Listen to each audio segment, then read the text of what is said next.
Inside Stone's Gambling Hall in Sacramento, California, you'll find Sammy's Restaurant and Bar.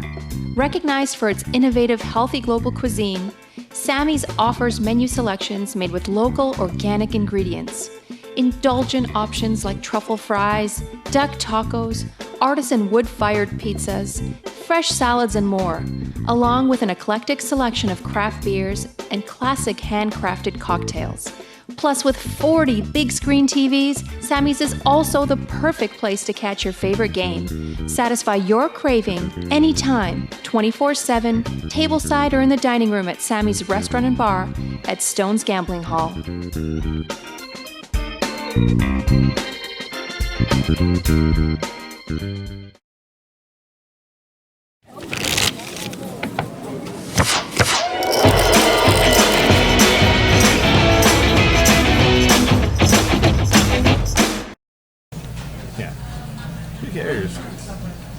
What's up, guys? Welcome to Stone's Live Poker on Twitch TV, and we got 5-5 No Limit Hold'em tonight. I'm Jake Rosensteel. This is Justin Kelly, and it's gonna be a good game. We got Scott Ball in the game. Scott Ball runs the poker department for Twitch, and he's a hell of a poker player himself. He had him on the stream once before. I'm excited to get to watch him today. I love it. No, super fantastic. I just took a quick glimpse at the lineup, and I'm like, wow, okay, we got a game. It's gonna be a game. No, we got a real game. I'm stoked. Nat is back. We've seen Nat play everything from, I think, PLO to 1025 No Limit Hold'em here with us. Yeah, regular on the stream for sure. Puts tons of pressure on players. Tons and tons of pressure. Casey is immediately to his left. Casey's another player who can make a lot of moves and push people off a lot of hands. Give you a little bit of action.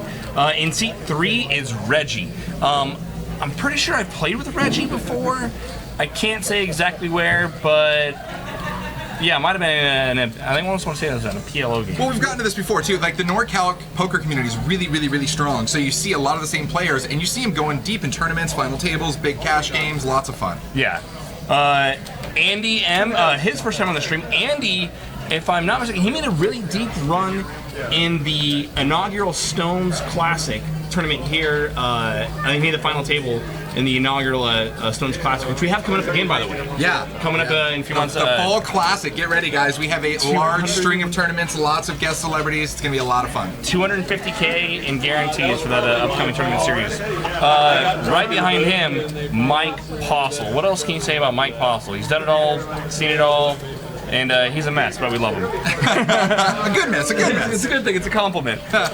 We mentioned Scott Ball in seat 6, runs poker for us on Twitch. He's one of the best. Him and I got some history, I love it.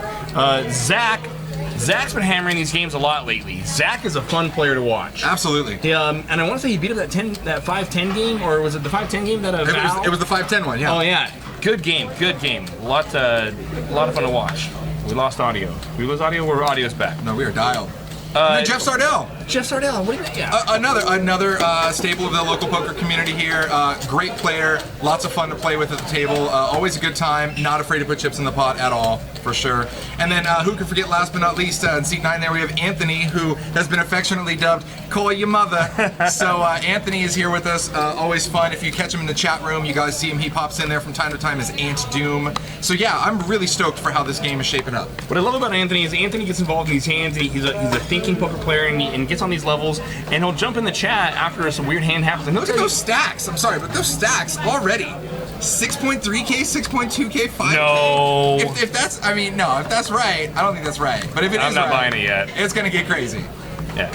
I love Anthony. Anthony will get in there and he'll tell you in the chat exactly what it was he's thinking. He puts it all out there. I mean, yeah. And he gets involved in some pretty messy hands. No, and it's funny because we've actually seen Anthony come back in the chat after the fact because a lot of our viewers were asking, hey, what'd you have? Were the graphics right? Or hey, why'd you play this the way that you played it? And he'll get in there and be like, hey man, I played with this guy a lot and I thought he had air. I thought he was completely full of it and I didn't know he had quads. Oops. Another keynote, it's 5-5 No Limit Hold'em. The 7 Deuce game is on. Is it really? They're playing 7 Deuce. I'm so stoked. Okay, so explain the 7 Deuce game for people who aren't familiar. For those of you who don't play little side games or prop games while you're playing poker, or you're not familiar with the 7 Deuce game, 7 Deuce is the hardest hand to win, or starting hand at Hold'em to actually make the winning worst hand statistically. It's the worst possible hand to have. So they're playing a little game where if you win a hand with 7 deuce, whether you make a full house with it or you just bluff everyone off the pot, which is usually how it's done, everyone else at the table pays you. So they're playing 7 deuce for $25 a head. Wow. That's a really... Okay, so if you basically win a hand and you flip over 7 deuce, every other player at the table has to give you a quarter. That's to give you a quarter. That is I believe there are 2 players that are not participating in 7 deuce, but $25 7 deuce, that's good. Those will be easy to spot because those will be the only 2 people actually folding 7 deuce. Everybody else is just going to be raising with it. It's remarkable. So we got 7 players playing 7 deuce, so you got 6 of them that'll be paying you off. You need to pay yourself, of course. That's $150 right there just in props, or just in 7 deuce money. So I mean, if someone makes an open to $20 and you 3-bet to $90 with 7 deuce and just get everyone to fold, done. Yeah, you're getting automatic 2 to 1 on your money or more. It's plus EV. Yeah, it's beautiful. It's a beautiful thing. I love it. So let's get down to the table. Let's got some cards coming out. For those of you watching this for the first time, this is Stone's Live Poker. We are broadcasting to you live from Stone's Gambling Hall outside of Citrus Heights, California, just outside our capital here in Sacramento. And the red chips you'll see are $5 chips. The greens are $25. You will see some blues in play. Those are $1 chips, usually mainly for tipping the dealer. It is 5-5, so the blue chips do not play in the game. You do see, and I do see some white chips. Some white chips are the $100 denomination chips. And you put those to work when you really want to break a fold. Absolutely, or when you're bluffing that 7 deuce. So real quick, Puck66 had a quick question. Does it matter if it's suited? I believe he's referring to the 7 deuce game. And no, it does not. In fact, I think it's even better if it's not suited. Because why not? Because then it's even worse. Yeah, my junk's all that much better. Yeah. So a little delay, you're getting the graphics up for us. Absolutely loving it. Oh my Looks God, like it's a pretty live night here. We have a good amount of games running, and there's always live games here. People flowing in, and even after the stream goes off here in the next couple hours, this game does not break. It keeps going. So if you guys are anywhere within an hour plus driving distance, come on down.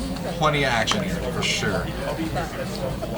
Yeah, Seat 4 Andy, it's his first time on the stream. I've played a lot of bigger tournament events with him. I haven't played much, if any, cash. I mean, I know he plays a lot of cash, but we just kind of been at other ends of the room around each other, it seems.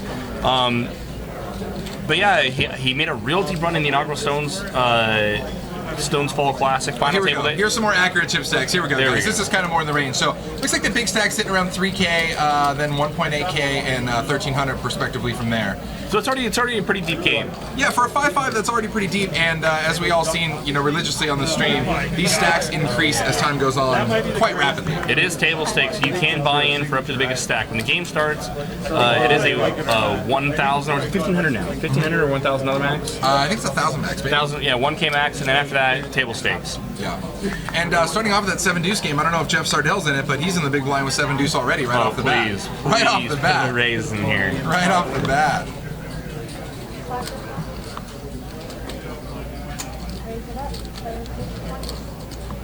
So the graphics right now, it shows it as 5-10. We are playing 5-5. Scott makes it 20 to go with ace-5 suited.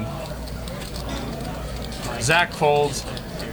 And Jeff gets out of the way. Jeff is not one of the players. I think we have 2 players that are not participating or playing 7 deuce. Jeff's not playing it with us tonight. Ace, Jack, 9. Pair of aces for Scott. Zach, who 3-bet, he re-raised Scott out of the small blind with pocket 8s, is going to lead out here.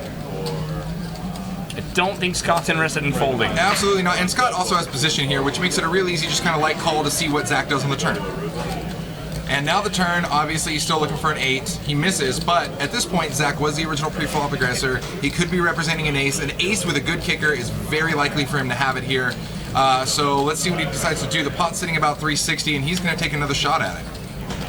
Yeah, Zach knows his pair of 8s are no good here. The only way he can win the pot is by firing, getting Scott off his hand.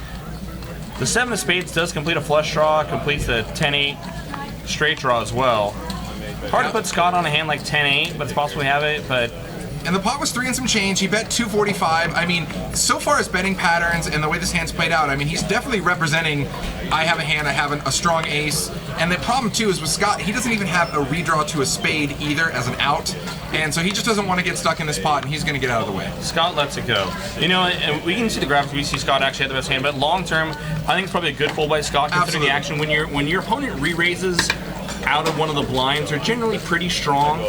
And when he fires that board and fires that turn card, even once the flush draw gets there, I mean, generally, we know Zach was full of it. But it seems like, but yeah, exactly, nothing's slowing him down. And the thing is, if you're Scott and you're sitting there in that position, that ace-5 hand where you just call, you drain your entire bankroll that way. Yeah. That's how you just lose chips all day, every day. So I'm not even mad at that fold. The way that Zach played it, he represented a much stronger hand than ace-5. Yeah, if Scott was to call there, he'd be calling with the intention of folding to a river bet. And that's just like not spots you really love getting yourself into with the intention of calling one time with hope that it goes check, river. Yeah. I mean, that said, we find ourselves in those spots, time and time again. Oh, no, that's the thing is we're in those spots and we're thinking, and I think to myself, am I in that spot? Is this happening right now? Is this real life? Player raises to 25. 5-5 folds over to Andy. Andy's going to open up his first pot here on the stream. Make it 25 to go with the Queen Jack of Diamonds. Nice little starting hand. And you can see the beers are flowing at the table, which means the chip stacks will also be flowing. Nice. Anthony's going to wake up here with Ace King in the big blind. I don't know how much experience him and Andy have playing with each other. And Anthony is going to put in a re-raise. Come on. He makes it 90 to go. Action back on Andy. Now Andy's hand, the Queen Jack of Diamonds, or even Queen Jack suited, it generally tends to flop well on most boards. The problem that you get yourself into sometimes is where you're dominated. He's gonna go ahead and make the call. He's got position on Anthony. And the board comes Jack high. Good flop for Andy. Again, with Anthony being in first position here, he's going to go ahead and continuation bet. So he's going to fire out pots 195. Looks like he fires out 100 and a quarter. And then it's on Andy to see if he's a believer or not. That makes the game so much better. Most flops miss most players. Anthony is aware of that. When he's continuation betting in with the Ace King on the Jack 7-4 board, he's hoping that he can get Andy to fold something like a pair of 8s. Pair of 9s, 6s. He's hoping that Andy maybe was just set mining, or might even have some other ace-x hand.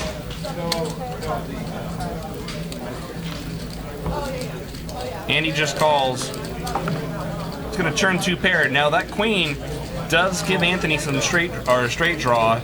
He'd make Broadway with a 10.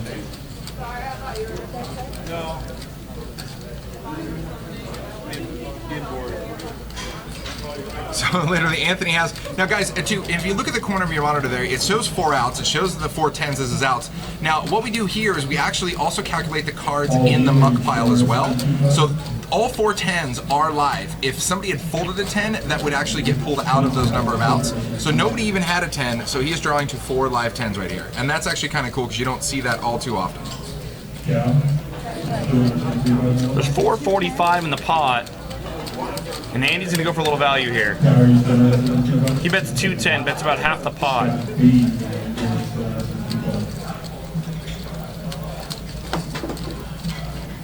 Anthony can't continue. And Andy takes down his first pot on Stones Live Poker. Winner, winner, chicken dinner. What's up to all our viewers here in the chat? Woman Rider, Native OW, Rick and Barstow, all the regs, Proper 3-Bet, T-Bird, Secret Butler 1. Welcome to the chat. I think I saw Wap Ryan there earlier. Absolutely. All the regs. Like Ted Forrest in that book about Andy Fields, he calls up the room and he's like, oh, there's like a 20,000, 40,000 game going. So does anyone have to watch the stream? Can we agree that no one watching the stream while we play? Everyone okay with that? I'm good with that, yeah. Because I'm not watching. I'm not watching it either. Butter. Oh, I said Butler. Sorry. Secret Butter 1. Secret Butler. The Great Twitcher. What's up, guys? Say hi to me. Give me a shout out. Don't ignore me. Give me a shout out. No, I like that. And you know what? And if you guys have watched other similar poker streams as well, a lot of people don't necessarily do it the way that we do it, where we actually are able to interact with the chat live. They do it on a full delay, where if you ask a question, they may not be able to answer for 20 minutes or so. So at least here we have that live chat interaction, which I really like, because a lot of our viewers ask some really great questions, some really fun stuff.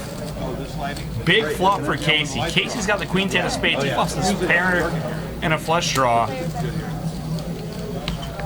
There's 30 in the pot. Casey puts out a little bet and he's like, God, how come someone can't have a hand there? Cod Hero, Queen B, Sandstrom, Silvertooth Slim. We are at Stone's Gambling Hall just outside Sacramento, California. When does the recording start? It started. I announced it. I like it. They're on there. When does the recording start? It's right now, man. We are doing it. This is live. Hark Nasty says that he feels that Zach's the best player in this game, that he'll be stacking people tonight. Zach's definitely got some gears. Zach is one of those players, he's a thinking player, he gets on those levels that he can put a lot of pressure on opponents. He's not afraid. And that's the thing, he's got no fear. Not Righteous Burger, this is definitely not scripted. If you've ever watched any of our show in the past, or present, or in the future, you can definitely tell that it is not scripted. So anything goes here at Stone's Live Poker. And if you like what you see and you're a poker player and you're local, or even if you're not local, hit us up for a seat. You can either call Stone's directly, or we also have a concierge line as well. And you're more than welcome to come play on the stream anytime you want. We always love some fresh faces on the stream for sure. Mike Postle, he makes it 20 to go with a 9-8 offsuit. Anthony's in a call on the button, ace-3 of spades. Nat comes along, and Casey just flats ace queen. And Nat actually flops the best hand here, connects with a pair of nines.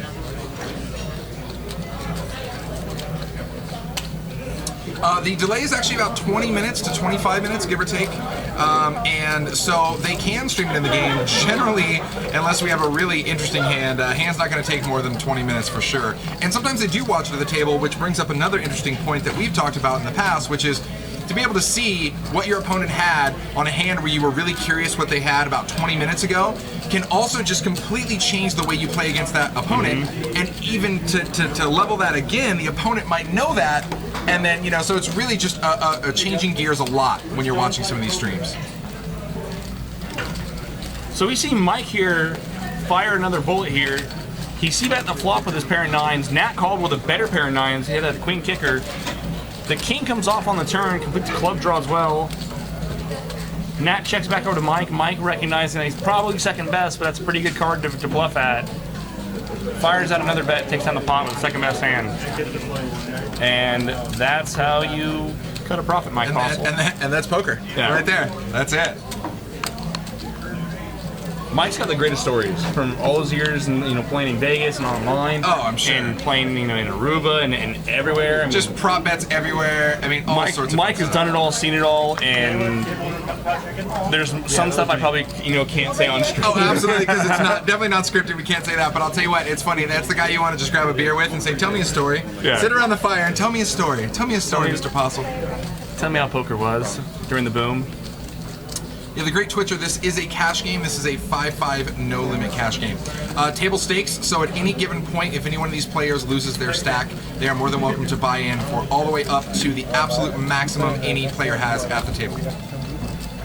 Great Twitcher, yes, this is 5-5 no limit hold'em. No tournament poker tonight. Fish Taco 44, welcome to the chat. Good to have you here. And again, since we have some first-timers tuning in, a lot of times you used to see, little cameras that would show you the whole cards. In this particular case, we use RFID chips here in the cards, and all of the cards are just placed on that little sort of diamond pad you see in front of each player.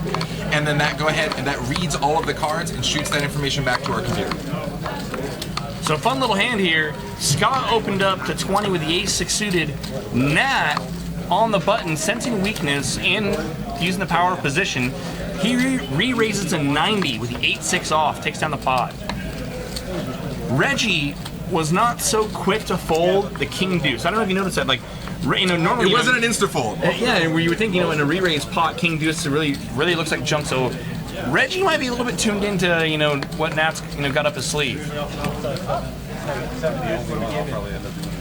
I don't know. Did we have Reggie on the stream before? I know Reggie. I played with Reggie. I know him, man. Hey, you guys want to do Dookie Fresh won. Well, that's the funny thing is you'll see a familiar poker and you're like, I know you. Where do I know you from? Oh yeah, it was like a Sunday night at 2 a.m. in the morning in Vegas at this one place, and you're like, that's where I know you from. Of course, that's where I know you from. We had a lot of fun then. We have a question for you. What is the power position? Dobson 116. When we say that you have position, it means you get to act after your opponent. The game's played in a clockwise manner. And so when you get to act after your opponent has to reveal something about the strength of his hand, whether he checks or bets. He has to give up some sort of information, before you have to make your decision. So that's why position is so great, because you get to see what everybody else does before you, right? Before you make a decision what you want to do. So you get to see if somebody maybe perhaps checks because they might be weak. If there's a bet, raise, re-raise. Absolutely. So that's why you'll see, if you look around and see a white dealer button, and that is the last person to act, and that's why that is the best spot to be in the table, because you get to see what all the other players do before you. He asked for it after. 10-5 deuce. Both players missed this flop. Zach's going to continue here.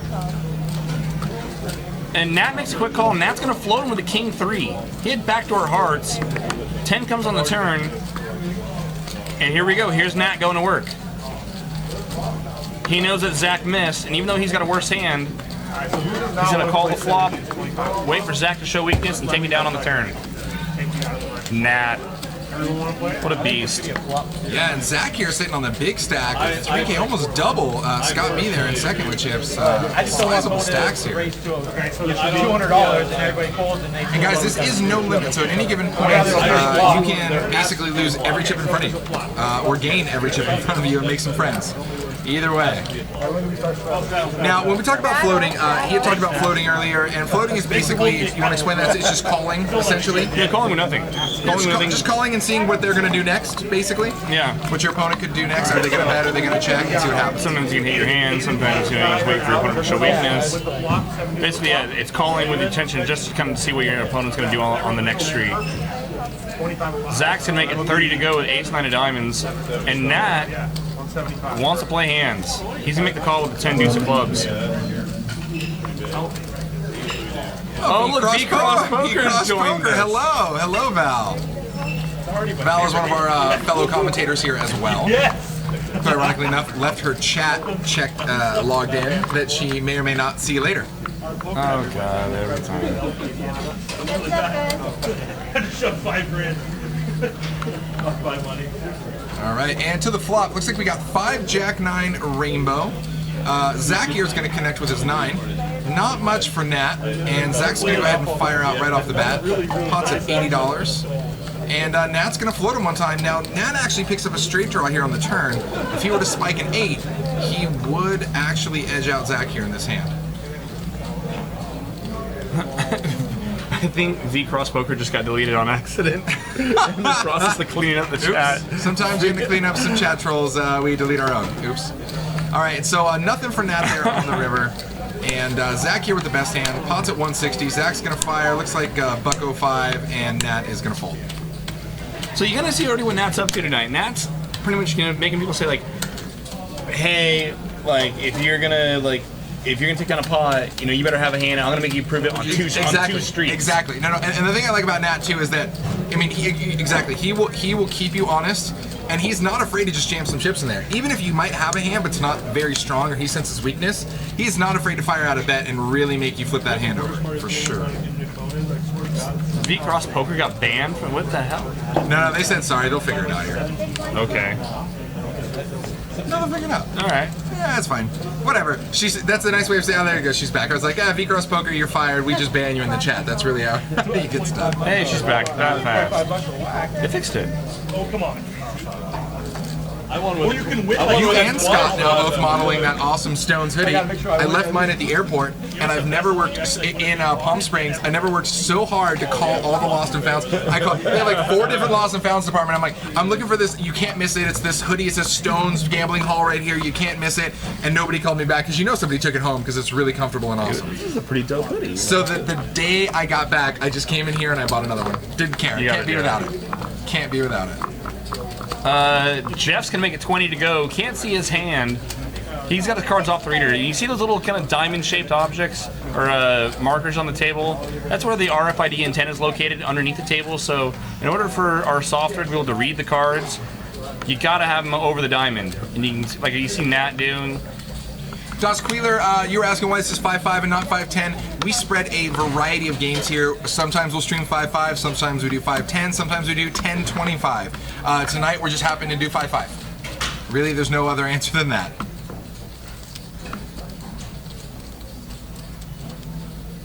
Queen 8-4, 2 clubs. Scott's got top pair, top kicker, no club in his hand. So Andy has bet 75 into Scott, and Scott's going to come in for a raise here, and he's going to make it 350. It's a big raise. It is. Scott is basically saying, I have a monster, let's play. And you know, the funny thing is, even if Scott didn't have a hand like Ace Queen, that's such a strong raise that like I feel that I'm up against a set. I feel that I'm up against or 2 pair, up against a really strong hand that's trying to get me off of a flush draw or something like that. And it's good enough, and that's going to take it down for him. Winner, winner. All right, you guys. Here. Takes down the pot. 678 in the chat box asking about the 250K tournament series we have coming up. Yeah, so we got a whole smorgasbord of events. Got a 6 max event. Do we have one more? Yeah, and then we have a monster stack and like a classic deep stack and just And then the main event. so many events. Yeah. There's events like every day, final tables every day, celebrities all the time. You got to come in here, you got to tune in, you got to be part of it for sure. It's gonna be rad. Honestly, I'm looking at the schedule and I'm like, okay, what events am I commentating? What events can I play? What am I, you know? I'm just like, I gotta do this. Well, no, he doesn't actually do that. Then while their hand is still going, and there's actually like, he flips it over and shows it right before it goes. Like, you can't. And as you can hear some of the table talk right now, we're telling poker stories, which is what you do around a poker table, right? I mean, you tell ghost stories around a campfire, and around a poker table, you tell poker stories. Eli what?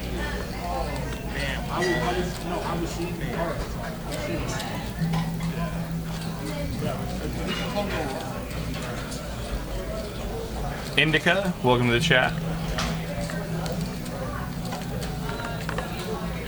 Fish Taco asks, does Teddy the Iceman Monroe player? I don't know. Maybe he does, maybe he doesn't. Who's Teddy? You know? Iceman? Not familiar.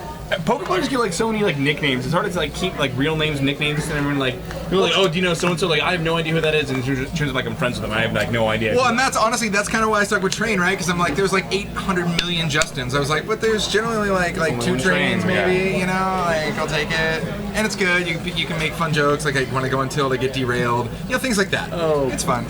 Zing. And there's only one, the Jake, the bearded know-it-all. Iceman gonna freeze you. I love it.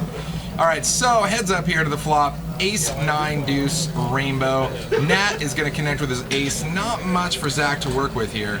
Pot's at 45, and it looks like, yeah, the second he reached for chips, I think Zach just insta-mugged. Dumped it. Yeah, so Nat's gonna take this down. That's a spot I think Nat can actually check back a lot. And just try to get a little value there. Yeah, because I mean, getting hard to get Zach to call the worst hand. Although like I said, Zach is a player who can float Nat out of position, check raise, bluff, and do a lot of silly things. It's all good. And the thing about Nat, I mean, Nat's gonna be continuation betting pretty much every board, his entire range, everything heads up. So I mean, you got to be doing that, you know, pretty consistently when you actually make a hand as well. Otherwise, players know, hey, if you're only, you know, c-betting your bluffs and checking back, you know, your weak made hands, it's pretty exploitable. Yeah. Anthony's he's got kings under the gun. Is Anthony allowed to get kings? Call your mother. Anthony, call your mother. Against Scott's ace king, actually. We could see some We might fireworks see here. some chips go in the pot. Absolutely.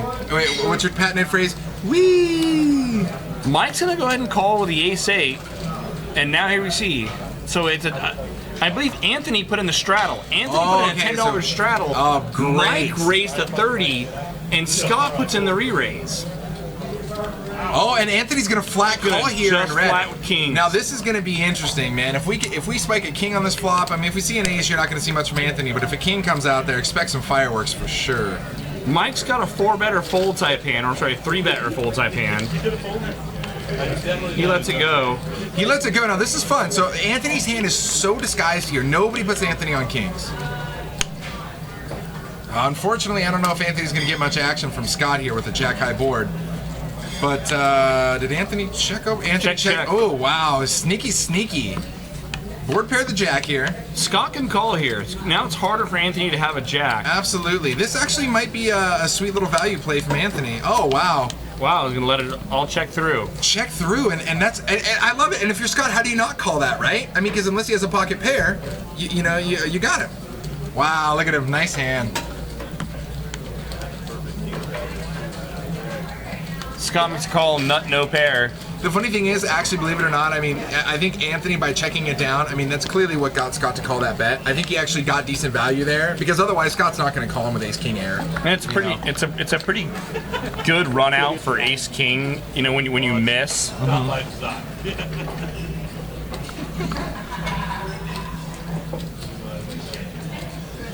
You know what? We do have an auto shuffler for the quick question before it flew off the screen there. The reason we don't use the auto shuffler is actually, I believe, the way they can bend the cards. Since every card has little tiny wires and a little wafer thin RFID chip in them, I think if you put them through the auto shuffler enough, we'll actually start to bend and break the cards. I think these cards actually run a few $100s a deck, so we try to keep our cards nice, and that's why we go with hand shuffling.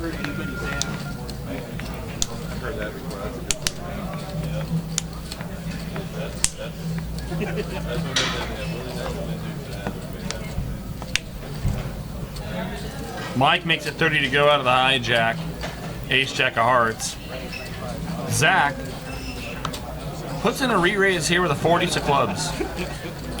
But again, we talk about position, it's because he has that position. He's got the dealer button, he's last to act, and he can represent a strong hand, and he gets to see what everybody else does before him on each of the following streets, the flop, the turn, and the river.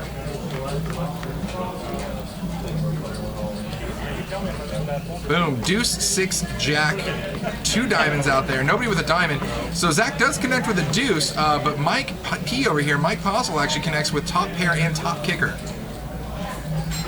I would expect Mike just to call here. Of course, I'm going to say that he reaches for chips. He does just call. He does just call. Oh, wow. Ouch. Deuce on the turn, and Zach M. And Mike is never thinking He's that never Zach going to put has Zach on a deuce. Now, Zach made a fatty raise here. He's thinking there's no way you're raising with the deuce. And the way the board played out, I think Mike is going to think he's good here most of the time, the majority of the time for sure. and Zach's a player who's capable, very capable in this spot of doing this. I mean, we saw him earlier turning pocket eights into a bluff to get Scott off a hand. He can also just have a hand like ace king, ace queen here. Mike's just gonna call. It's the right play. Unfortunately, he doesn't know that how far behind he is. Oh, and this is gonna make it. It's such a setup. Wow. So now this gives Mike top 2 pair against bottom trips, and this is basically just gonna be a calling scenario all day. He's gonna check call, and it's unfortunate. Zach's gonna value bet here. The pot's at 840. I think Zach's Mike gonna might get whatever value he Mike wants. can check raise here. Ooh. Well, look at how much Mike has behind. Mike's gonna pretty much just check call off. Yeah, I'm gonna mark this hand down. This is a little rough. God, I was gonna say 7 deuce got there too. Yeah, look at that. So I was there's- even gonna say 7 deuce got there. And too. there's the one thing. The one thing that Mike was thinking about there, like so they are playing the 7 deuce game. So with Zach re-raising pre-flop, for the most part, you're going to take all the deuces out of his range. You're not going to think about it. He really shouldn't have a whole lot of deuces in his hand because they re-raise pre-flop, with the exception of 7 deuce, because they are playing the 7 deuce game. Exactly. So And that could be something fun. And he did raise with it, and that again, when you add into these prop bet elements like 7 deuce, there's so many extra layers and levels of thinking that you have to do now in these hands. Yeah. 7 deuce is great because it really helps, your big hands like aces and kings get paid off. Because you can play those hands really fast, really aggressively, and players will always kind of like, well, he could have aces, he could have kings, or he could have 7 deuce, or he could be bluffing. And you give players that little window of to believe in, like, my hand could be good here. I know. Post-fiction, like, he could. What if he just has 7 deuce? In that case, you're thinking like, well, crap. What if he has 7 deuce? Like, I know, and the thing is, Mike's hand only got better, right? Because he flopped top pair, top kicker. The turn comes a deuce. He can't put Zach on a deuce, obviously. And then the river pairs up again, so he's got top 2 pair. He's thinking, even if you had me, I now got you. And no. Such a gross hand. Very gross. That's why we love it. And that's the kind of hand where sometimes you see that online and you're like, online poker's rigged, and you're like, no, it's just poker, man. That's just poker. That's how it goes. Disjunctive logic. It's $25 a head for the 7 deuce game. Yeah. I love that. Welcome to the table. It folds over to Jeff. Jeff makes it 35 to go off the button with a 5-4 off. Nat's got 9s. He's just going to call. Nat's got a lot of respect for Jeff's image. He knows that Jeff generally, now mind you, he sees raising 5-4, but generally Jeff's image isn't that he raises a lot of junky, weak hands. So when Nat's just calling with 9s there, an aggressive player like Nat, it really shows his respect for Jeff and what he generally is opening with. And look at this, Jeff actually flops open-ended. Isn't that nice when you do a nice little semi-bluff and you actually flop a little piece of it? So he flops open-ended. Nat's thinking, hey man, this is kind of a random board. If you don't have a jack, you miss. So Nat's going to go ahead and fire out and figure out where he's at here. I think Jeff should raise here. We're going to find out. So 165 now, including Nat's bet. And Jeff's just going to flat call here. Oof, almost, but not quite there. So again, Nat's still in the lead here with a strong hold on this hand. And that's a great card for Nat, because it wasn't, literally, he was looking for no cards higher than a jack, so that wasn't a bad card for him. And so now he's going to fire it again, looks like 60 bucks? Oh, 85. Yeah, mandatory straddle and 7 deuce. Welcome to poker, man. This is a good game. Jeff's just going to call again. Whew. That's a lot of 9s for Nat. Wow, lots of 9s for Nat. If Nat thought he was already ahead, he's definitely liking his hand now. The queen 10 straight gets there, but it's hard to put Jeff on the queen 10. Nobody was betting that with the flop with queen 10. Now Nat checks it over to Jeff. He thinks Jeff might try to bluff at it. Oh wow, what a great play by Nat. So dirty. What a great one by Nat. Oh wow. Oh, that just puts a big old smile on my face. Look at you, Nat. There's 390 in the pot, and Jeff bets 110. It's a really small bet. And here there's a check raise. Instant, and and it was instant too. There was no hesitation. And you know what? We'll talk about maximum value. Nat got maximum value because if Nat fires 100 into Jeff, Jeff insta folds. He's gone. So he actually got that extra money from Jeff there on the river bet.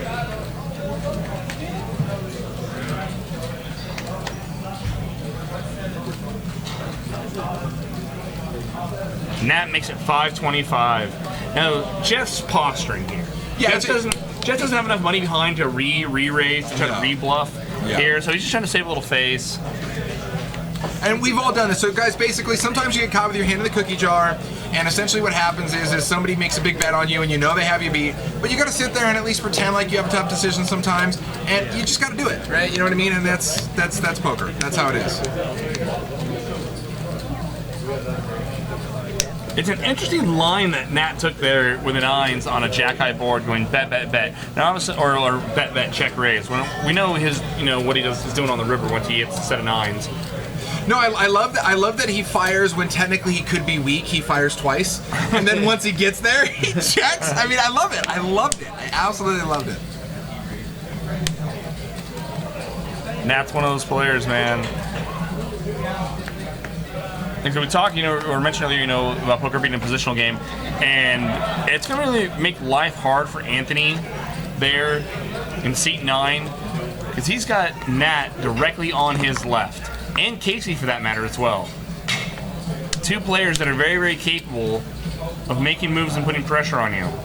And now Nat here picks up a real hand.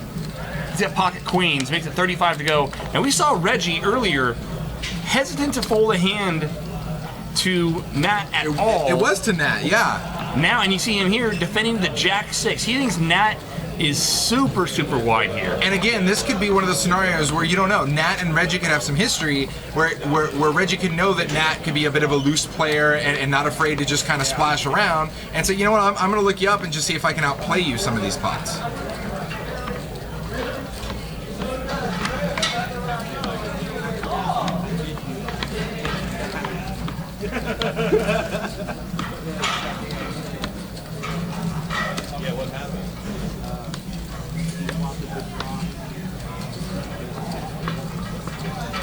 And he's going to fold. Nat's going to take it down. Back to back for Nat there, stacking some chips.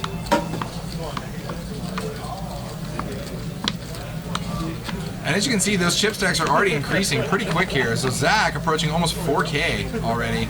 Nat at 2.5, then 1.5 and 1.3K respectively beneath that.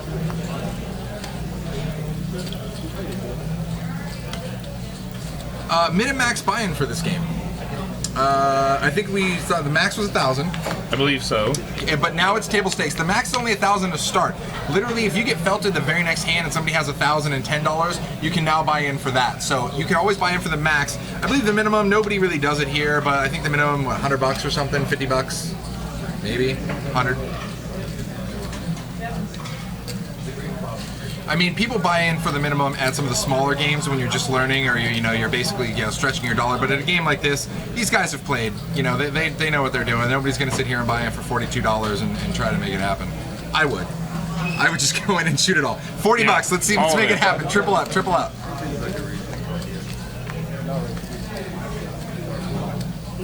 All right, going to the flop here. 6-3-6. Not a whole lot for anybody. Casey's still in the lead here with ace high.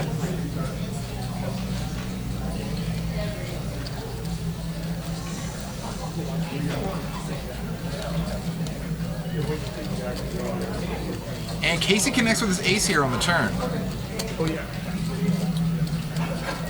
And it looks like he's going to call.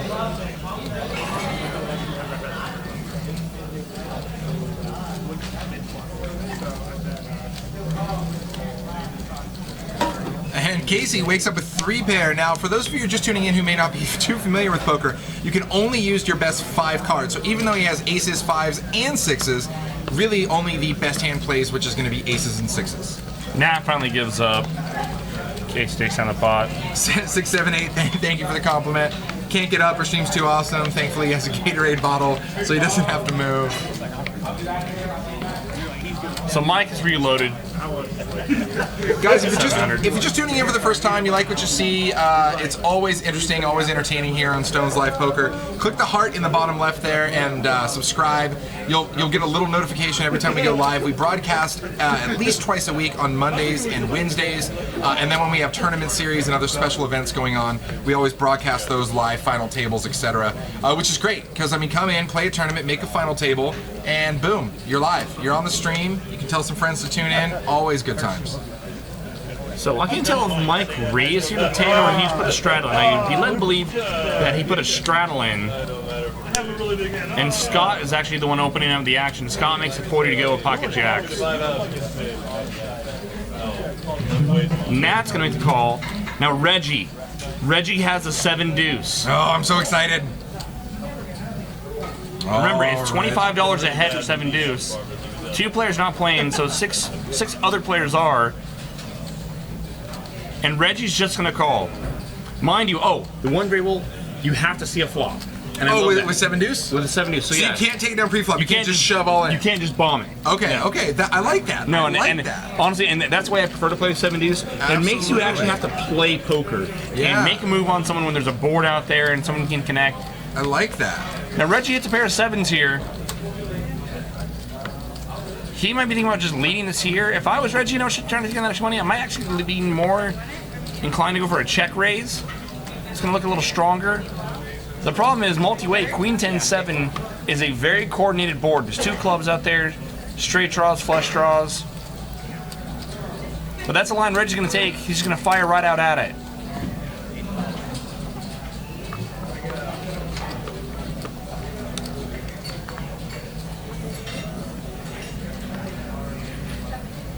And Scott's going to check out of here. All right, and boom! Oh, show the 7 deuce! What a beast! Now, is this the first time we've seen 7 deuce tabled so far in the stream? For I believe so. paid? And there it is. Now nice. you see all those chips flying. Boom! Look at that. Everyone paying Reggie. So now this is great. You see the pot's $210. All the other players at the table giving him $25 on top of that. Yeah. Right. And at least another 6 players of 7 of them were playing it. 6 That's other fat. players. That's so another so $150 on top of that. On top of that, he literally almost doubled his pot by winning with 7 deuce. On a $45 bet, mind you. It's not like he had to jam his whole stack for it. I absolutely love it.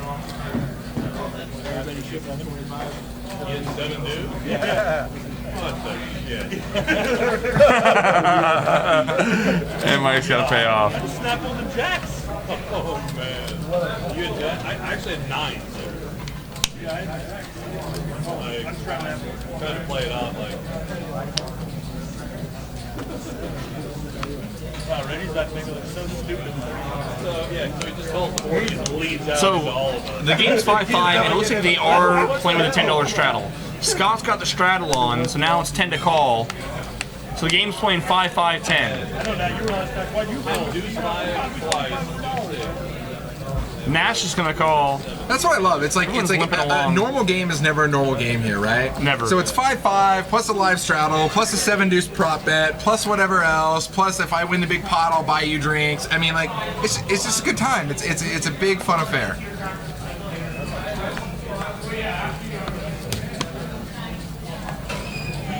Now Scott's got the option. There's a lot of dead money out there.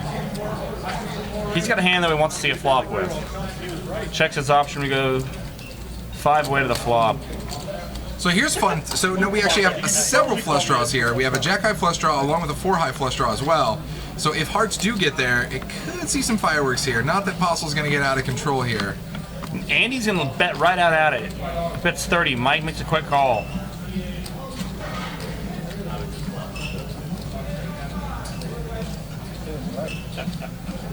I know, I should have said that last Scott's time. open-ended. Reggie led into all of us. He also has backdoor hearts. He doesn't know that they're no good.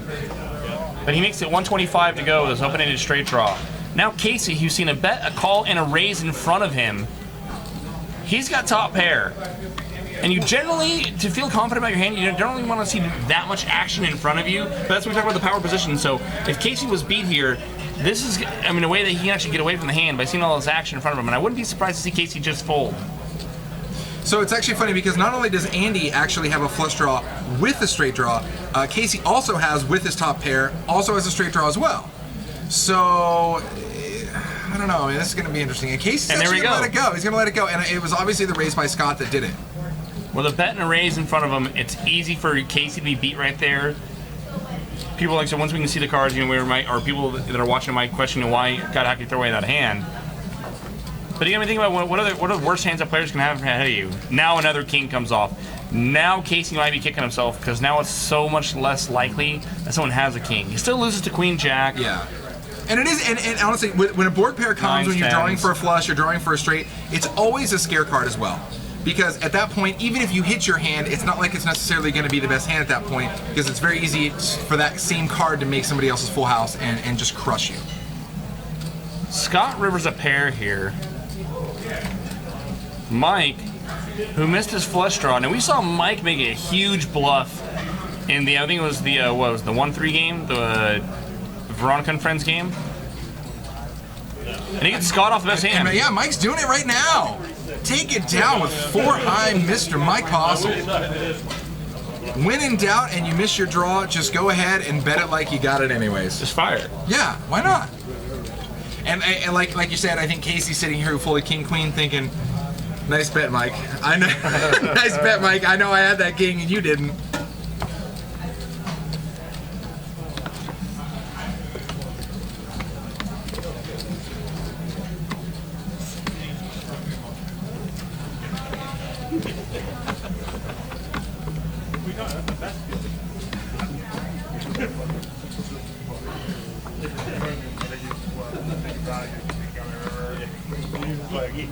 All right, action over here to Nat. He's going to go ahead and make the call here with 8 deuce suited. Over to Casey. Also, again, we got a couple spades. We got a couple suited guys with spades here. Casey's going to make the call. Reggie's checking out. Over to Andy, waking up with aces. Good old aces on the button too, the best position. So it is a raise to 35 from Casey. And now Andy's thinking, what do I want to do? Do I want to flat here? Now, the thing about aces, you don't want to let too many players in your pot. And he's going to make a raise. He's going to make a 3-bet here. The problem with that is, guys, if he just calls the 35 with aces and everybody else calls behind him, really, with a really strong hand like a big pocket pair, you kind of want to isolate it down to just a few players. You don't want everybody in the world trying to draw out on you. And that's kind of what he's doing here. So everybody else did get out. The original 2-bet here, Casey, is going to make the call. So now you have 2 players going heads up. Pot's at 165. And of course, spade draw Casey right flops a there spade on the draw. floor with 2 overs. Casey's looking at that thinking, I'm loving life right now. I can hit a 10, I can hit a jack, I can hit spades. It's a beautiful thing. Remember, the other hand that Andy might have is 7 deuce. 7-5-4 connects there with a 7 deuce. But that's why 7 deuce is great. It's a great way to get aces paid off. I can see Casey raising here. The problem is Andy's only got 525 behind. He does raise. And now if Andy stuffs it, Casey's going to have to call. Yeah, it's I think he basically would've folded anyway. well, exactly. Casey's pot committed at this point, and honestly, Casey knows, hey man, even if you have an overpair, which most likely you do if you restuff it, I still got outs. I think Andy is going to stuff it here. He's losing the 7s, 5s, and 4s, but that's about it. It's hard for Casey to have 6, 8, or Exactly. 6, Well, exactly. With Casey originally, raising and then calling his, like you said, he's got to have a pocket pair. He doesn't have 6-8. He doesn't have 3-6. You know. And there's too many other hands, overpairs, spades, hands like that Casey could have. Or Casey could just have air. He knows that 7-4-5 is going to miss a lot of players most times. Casey could just be making a move here. So I think this is the right play.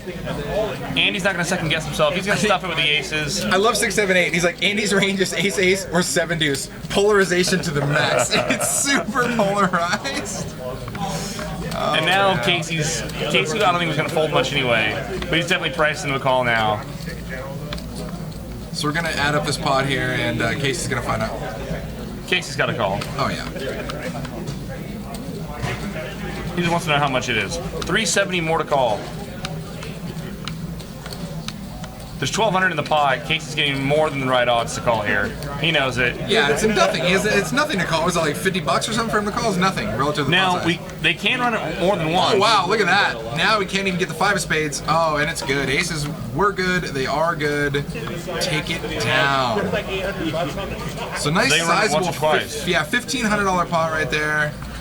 Cruising over to Andy. They're only going to run it once. I have a set now. Sorry, Casey. That was a fun night. And Andy's got to be thinking to himself, I'm never leaving this stream again. ever. I played 2 hands, I've crushed them both. No, I do like 6, 7, 8. Things like super polarized, man. It's got to be 7 deuce or aces, right? I mean, Right. even and it's so sick because even if you do make that move with 7 deuce, the board's 7 high on the flop. I mean, come on, it's just nasty, so nasty. Angry Pollock in the chat. Oh my goodness. Welcome. She says she's only watching because Nat is playing. If she's just not joining us, you've already missed some of Nat's best moves. Yeah, you got to go back and replay the stream about 35 minutes into it when Nat has pocket 9s. Go check that out. That was one of my faves. Very suitor.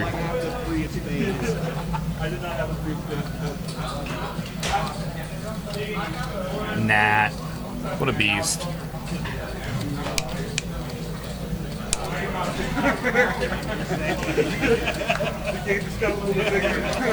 Oh, nobody needs to get Veronica wine. I'm sure she has plenty.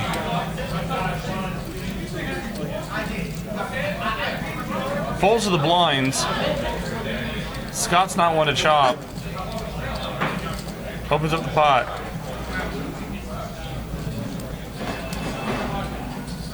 Ace, queen, raise, take it down.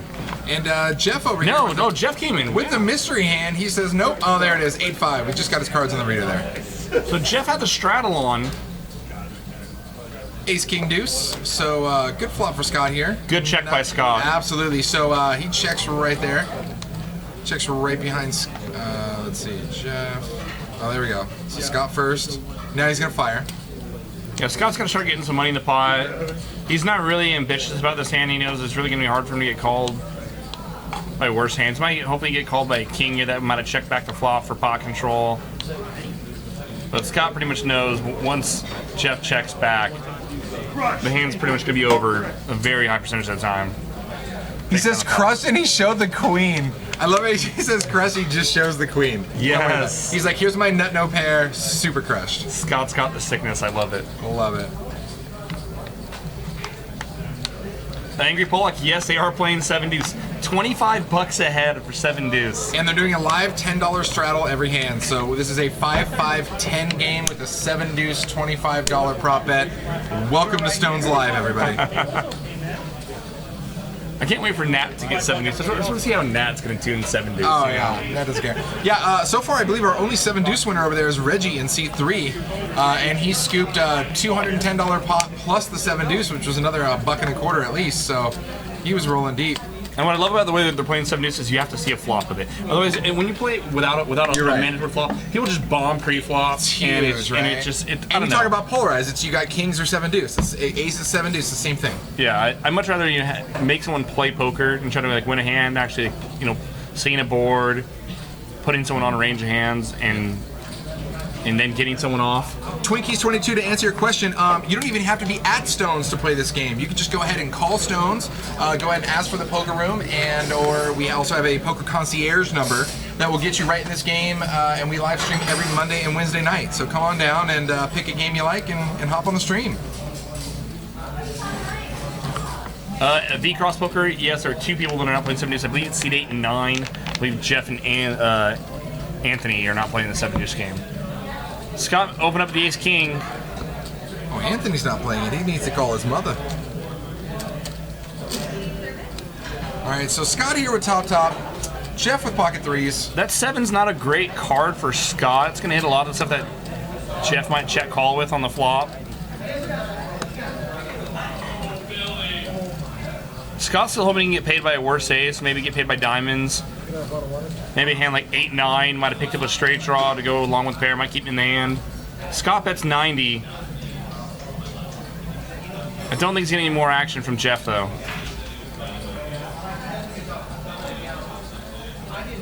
Nope, and there it goes.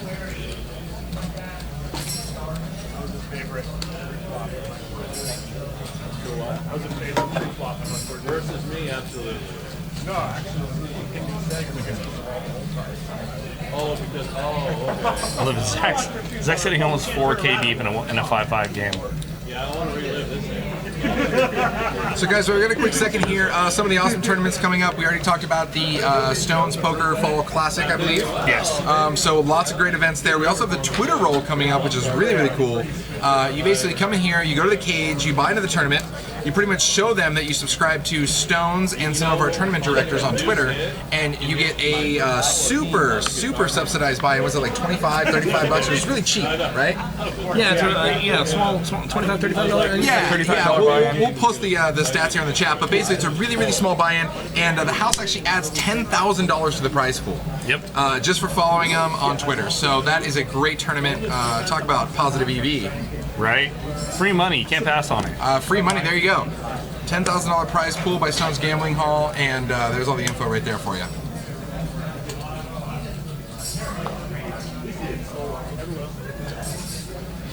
Nice run on ASO, biggest tournament scores. Nothing off the charts. Nothing in the 6-figure range. I was gonna say no. My biggest one was probably right beneath. I was gonna say right beneath the Taxman Cometh, but I don't even think it was. It was like 8 or 9 grand. Nothing crazy. Yeah, I got a bunch of online caches in the 10 to 20 range. But live, yeah, somewhere everything between 5 and 10. Nothing crazy. We've had a couple really good opportunities. Had a lot of chips in some really big events where there was 6-figure paydays. Just haven't been able to capitalize yet. Ironically enough, one of my bigger tournament wins was a buddy of mine drove all the way out to a casino about an hour and a half away and forgot his wallet. And they wouldn't let him buy in because he didn't have his ID.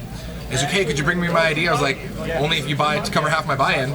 Totally went out there, covered half my buy-in. They busted early, they left, and I took the whole thing down for like 9 grand. I'm like, thanks, man. Anytime. That is beautiful. Yeah. Nice run out. Yes, I'll be firing every event that I can make time for.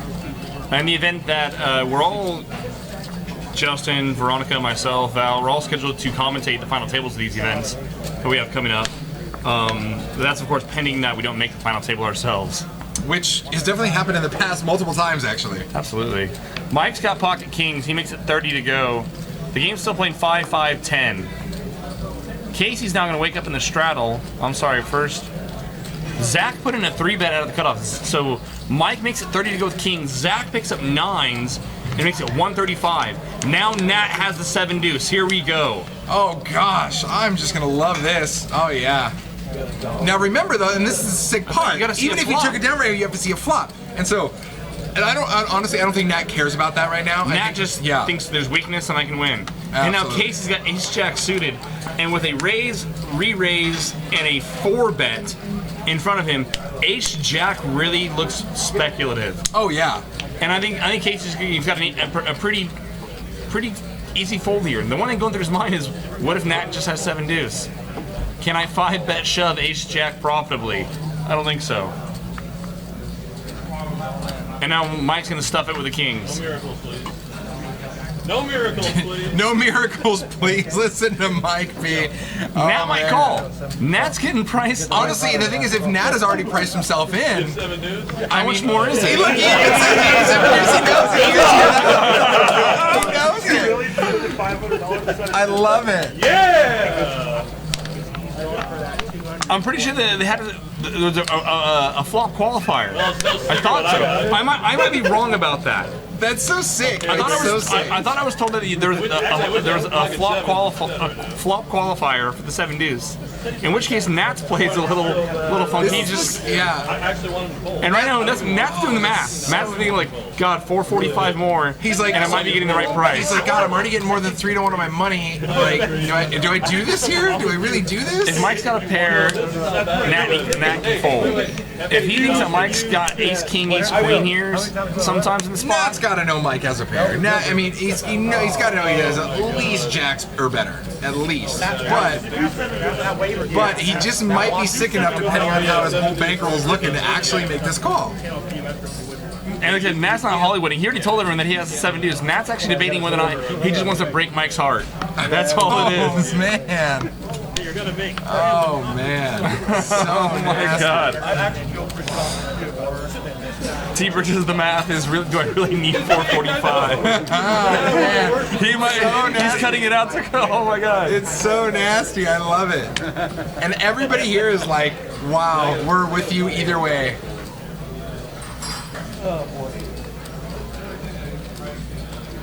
I would like for somebody tuning in right now to have no idea that we're 7 deuce prop betting and they're like, what kind of poker is this? What are you? Welcome to Stone's Gambling Hall. They're like, I have to go play there right now. Take me to Stones immediately. Matt's trying to talk to somebody like whether I'm making up 5s or 4s here. I love it. He flips his shows hand the face keys. up. He flips his hand face up. Honestly, that might have even saved him. Heck, if he didn't do that, maybe Nat makes the call and then actually busts him. That's hilarious. Nice hand. Mike's going to take it down with kings. Hilarious. Oh wow. I would rather take So 600. either there's no flop qualifier for the 7 deuce, or there's some discrepancy on whether or not there's a flop qualifier, because we saw the way Reggie played the ace or the 7 deuce. Was he flatted with it and then led the flop? That would make a lot of sense if there's a flop qualifier. Absolutely, no, right there. And I don't know if he was just doing it because if there wasn't, whatever. And He's doing it to show it anyways. We've seen Nat do that with 7 deuce in a non-7 deuce prop. That makes it even sicker. We've seen Nat just be like, screw it, I don't think he got it here, so I can stuff it. Yeah. I love it. And guys, and for those of you, I mean, he was not Hollywooding there. He was highly considering making that call. That makes me happy. That makes me happy. I wish Mike would have paid, because we can rabbit hunt if you tip the dealer $5, they can rabbit hunt the flop. Now, do we only do that for the TV table? I think we just do that for the stream, just the right? TV table, yeah. I love it though. I super love it. I would love if Mike would have paid the $5. And now Nat wakes up with kings. He's like, sweet relief. Why don't you give me a hand? And Mike Mike's also in the wakes up hand. with 7s, of course. Yeah. And look at here, Mike makes it 20 to go. Anthony puts in a re-raise to 65 with 10-5, and here goes Nat again. This time he's got kings. Oh man. It's the second 4-bet in as many pots. It's so nasty, and Mike's literally thinking like, are we gonna do this again, dude? Is this happening again? Anthony 3 bets with 10-5, Nat's putting in a 4-bet. Oh man. Guys, I don't know if you're sitting down, but if you aren't, you should be. Fasten your seatbelt. This is going to be a bumpy ride. So, okay, so rational, okay, a player who just 4-bet light is less likely to do it again. That's very much aware of that. He's got to know that, hey, these guys got to know that I'm less likely to do it, so I can do it again. Yeah, why not? And so now Mike's going to call with 7s, and I think Anthony gets priced in here. 115 to call. His hand's a lot of junk, but he's blocking all the straights. 10-5.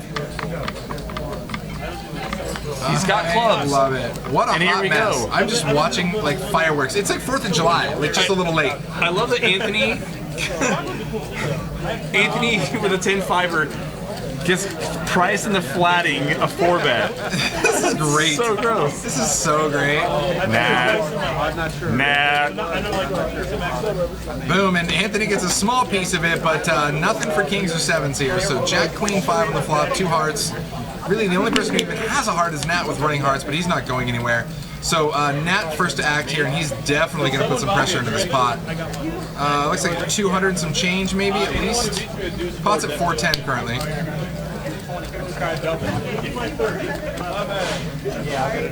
Nat bets about half the pot. That's 220. Makes the pot 630. And Anthony, oh god. Oh, Anthony's thinking about getting a little splashy here. Anthony, always gonna look him up once from the button there. Okay, Anthony with position. Just gonna call one street. gonna Anthony's flat gonna try to take this away on the turn.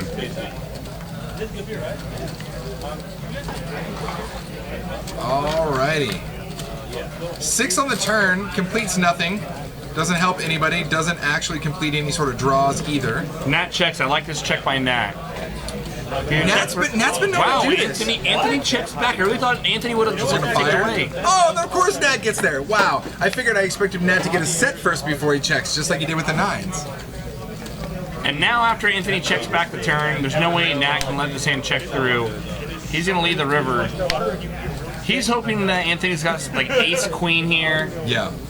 Something And like that. it's great because it's also a black king. It doesn't complete the heart draw, it doesn't complete the diamond draw. So really it's kind of a disguise unless anybody had ace 10 or 9-10, which you're not really putting anybody on. I mean, clearly you have way the best hand. He's just trying to extract value out of Anthony and hoping that the king actually improved Anthony's hand. Anthony did re-raise pre-flop, so Nat has some reason to believe that Anthony should have a fairly strong hand here. After he called a 4-bet and called the flop on Queen Jack 5. I ordered one, but I wasn't gonna be. And he checks it over to Anthony. All right. Wow. You know, and that didn't seem like the I'm checking to necessarily let you hang your own rope check. I think that right there was like a whatever. I don't think you're gonna call anyways. You know, maybe buddy check type thing. I don't think he was. I mean, obviously I don't think Anthony was gonna call anything, but. Wow. Oh, you got Action Eddie coming in the box right now, swapping dealers. T-Bird says the town next to his burnt down yesterday. I hope you got an alibi. I really do.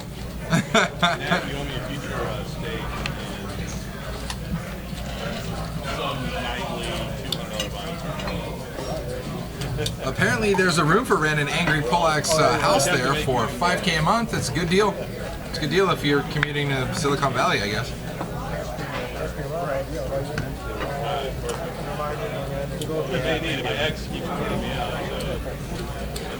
Dude, don't mess with Action Eddie, man. He will river the heck out of you if you're not careful. And here we go. Nat's got a real hand again. Scott Ball's gonna pick up ace queen. Ace queen. Reggie's got 10s. Nat's got ace king. Man, Action Eddie starting it off strong. Can we get 3 hands in a row that are 4-bet? I would love it. Yeah, this is like these are perfect. I mean, Casey's even got the sweet suited connectors right in the middle to snap everybody off. He's not been part of it though, for sure. So Scott makes it 20 to go. Nat's gonna make it 105, and now Reggie with 10s.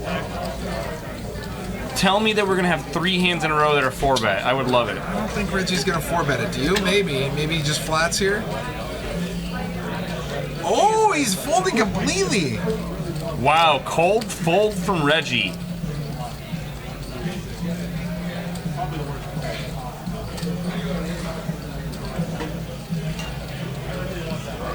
And Scott says, dude, you're playing too many hands here. There's no way I'm folding ace queen to you. Oh, 10 right in the window. Jeezo Pizzo. Man, 10s would have been a sweet one here, but anyways, on to the action here. Whee! So now with Ace King, Scott, although he misses that board, actually wakes up with a sweet draw to Broadway here if a jack spikes off. And so Scott here checks. Scott might check raise this. If you think Nat's capable of re-raising with, 9s, 8s, 7s, something like that, or 7 deuce, or 6-8, or 9-5, or any of the other hands that Nat has, Scott might check raise here. All right, so pot's at 390 here. Scott first to act checks it over to Nat with top. And Nat is definitely going to put on a little bit of pressure here. What we did is a buck 60, something like that. 180. 180 is the bet. 180 is the bet by Nat, so it's 180 for Scott to call here.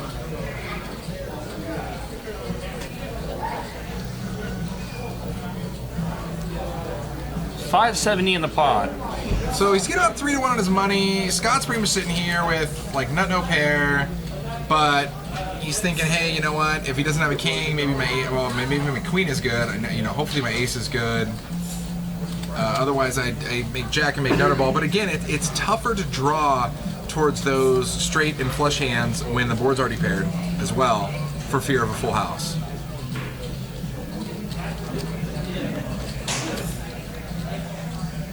And Scott's out of position here.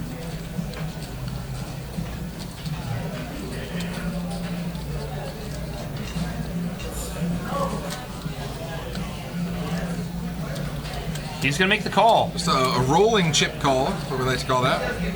All right, and river ball. Boom, 6. No help to Scott. Nat with a check mark here. And Scott first to act. He checks it.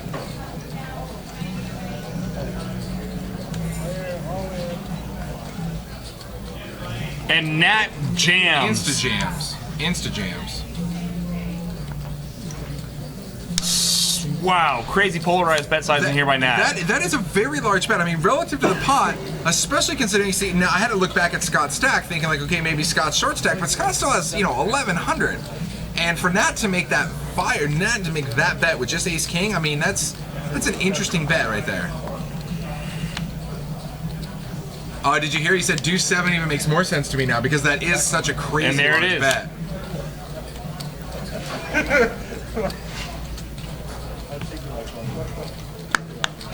Scott's got the nut no pair. If Nat has missed, and Nat has hands like 9-7, ace-4, all sorts of those kind of clunkers in his pre-flop 3-betting range. And Nat's a guy who's capable of firing all 3 streets.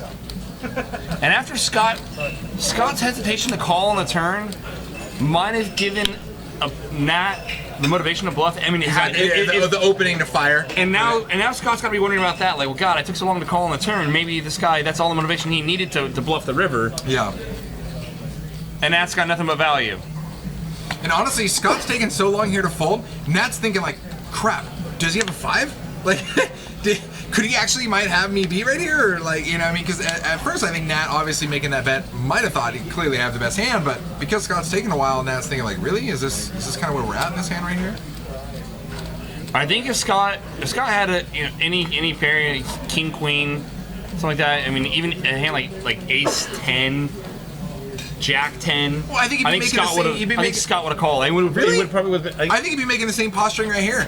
I think he'd be doing the exact same thing if he had king, queen, ace 10, whatever. But that's just like your opinion, man. Come on, I wore the shirt for a reason.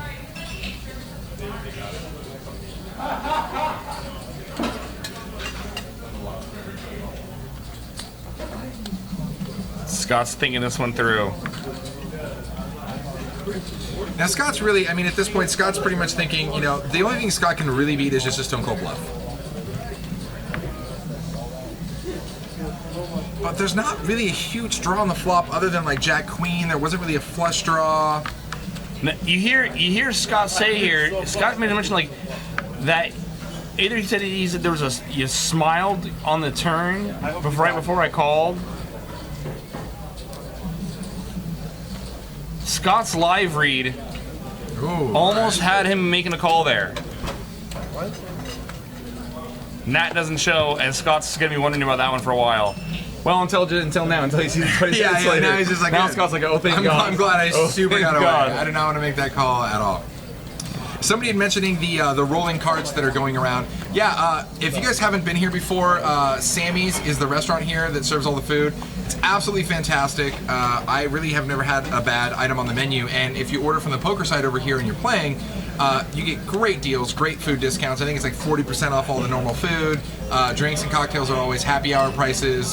Super awesome, for sure. T-Bird says, the dude isn't faking. No, Scott was not faking there. Scott was not Hollywooding, calling off with the no. That was not posturing. No. Scott was very much thinking about calling off his entire stack with a nut no pair. And honestly, we've seen people do that and have it be good. So it's not like that's unseen or unheard of, for sure.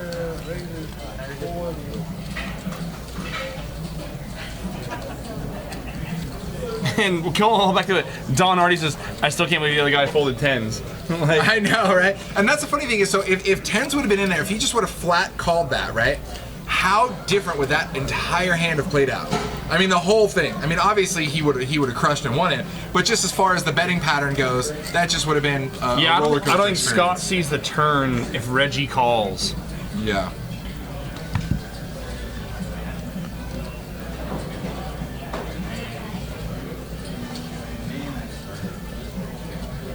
Nat's back at it again. King 7-4. We did have a turn card. Waiting for it to pop up on the graphic. Did it turn come off? No? No turn yet. No, not yet. Alright. Yeah. There's a 10. Yeah. There it is. Alright, yeah. Interesting play there by Casey. King 7-4, all spades. A 10 of hearts comes off on the turn, and then Casey pops Nat.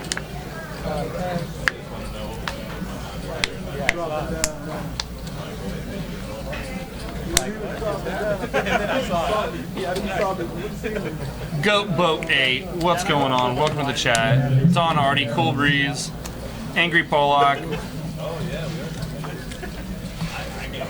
all the cool kids. GoPod 8, what's going on? Welcome. We are playing some 5-5 No Limit Hold'em with a $10 straddle bet in front of the big blind, as well as a 7-deuce prop bet game where if you win a pot with 7-deuce, every player gives you $25. Welcome to the action.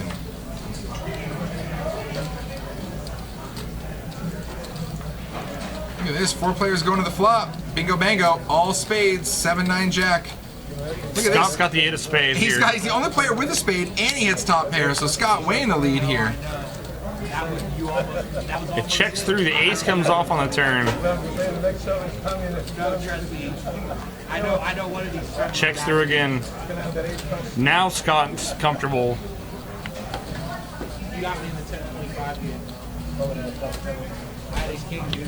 Scott's hoping someone's gonna have a 9 here, can look him up. Unfortunately, I don't think anyone's gonna pay much of anything. Both Mike and Andy have a pair of 7s. If one calls, the other won't, that's for sure. Just once when somebody asks how the overlay knows all the hole cards, I just want to be like, we guess. Yeah. This guy seems like he's cool. He looks like a guy who would play ace king. We got Jason Mercer and Dan and We got a couple of pros that he's like got this, he's clearly got he's got middle suited Do connectors. not. Let's go with 6-7. Yeah. You know. And let's get Scott jack it off, with the 8 of spades. Sure, why not? That'll be fun. Sure. So Don already brings up an interesting point. He says, I like the jam on the river, by the way. It polarizes range. It really made the ace queen consider, queen jack for the open ender, basically 2-7 for the bluff or whatever. But it did. I mean, it was such a gross overbet that, like he said, I mean, and you even saw Scott say something like, oh, what? You got like deuce 7 or something? You know what I mean? Like, yeah. because it was just so Okay, well, why? Just it really makes you ask why. That I man mean, on the river. you look at the bet size, and it went from 85 on the flop, or whatever was pre-flop, and then 85 on the flop, 180 on the turn, 1100 river. Huge, right? And you're just like, why? It really makes you ask why. Polarization, my friend. Polarization. Mike's gonna look him up with a pair of sevens. Scott gets paid. Get some of that paying off Nat money back, or paying Nat 2 streets. So it looks like a quick look at the chip stacks puts maybe somewhere around 12K-ish on the table. Something like that. Give or take. I know, I don't know. That's a lot of quick math for me, but I'm gonna go with it. I'm not gonna call you a jackass. Somebody called me.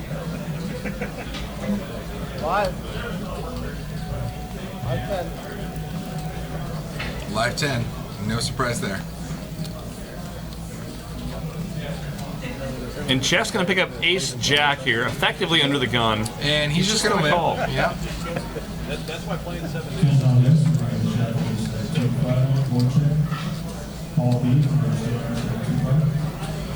Casey checking out over to Reggie with Queen 9.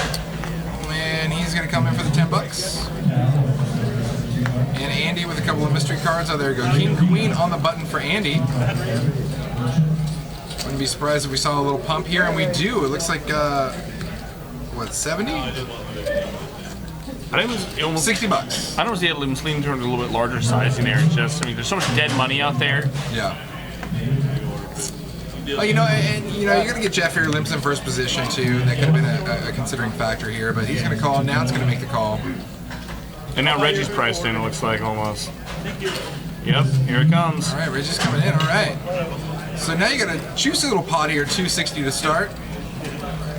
Oh, 3, 4, 5. Look at that. Nat Monster, super monster nut. 99% to win. Holy jeez. Let's see how this plays out. Unfortunately for him, nobody else has any piece of it, like any piece of it at all. I just want to see a deuce on the turn. Right? So the ace is like, I'll just call chop, fingers crossed. Nat with the bazingas. I love Nat's firing right into Reggie and Andy. He's expecting Andy to have a strong hand here. He's like, why can't one of you guys have an overpair? Please.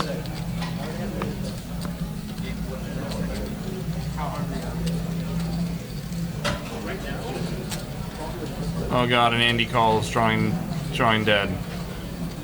Literally, drawing dead to a chop. Running 6-7.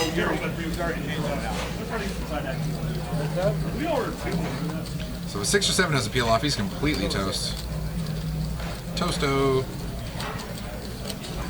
Now, the board pair, while that didn't help Andy, I mean, it's not necessarily going to slow a player like Nat down, but it does leave potential for Nat's hand to be toast now to any sort of set or full house that then turned into, or a set that turned into a full house here on the turn.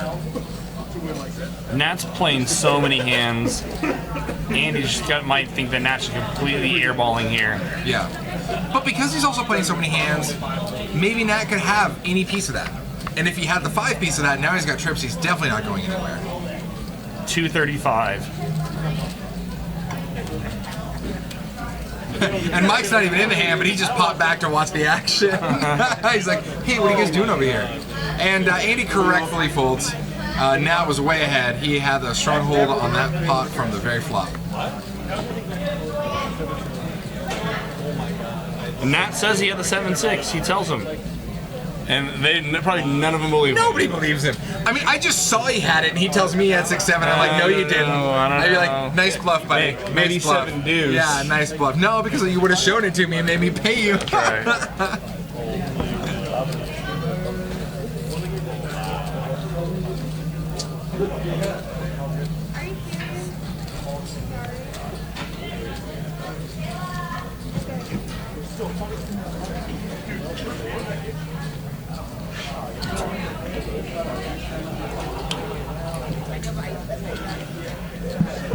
Guys, if you are tuning in, make sure you click that heart in the bottom left of your screen.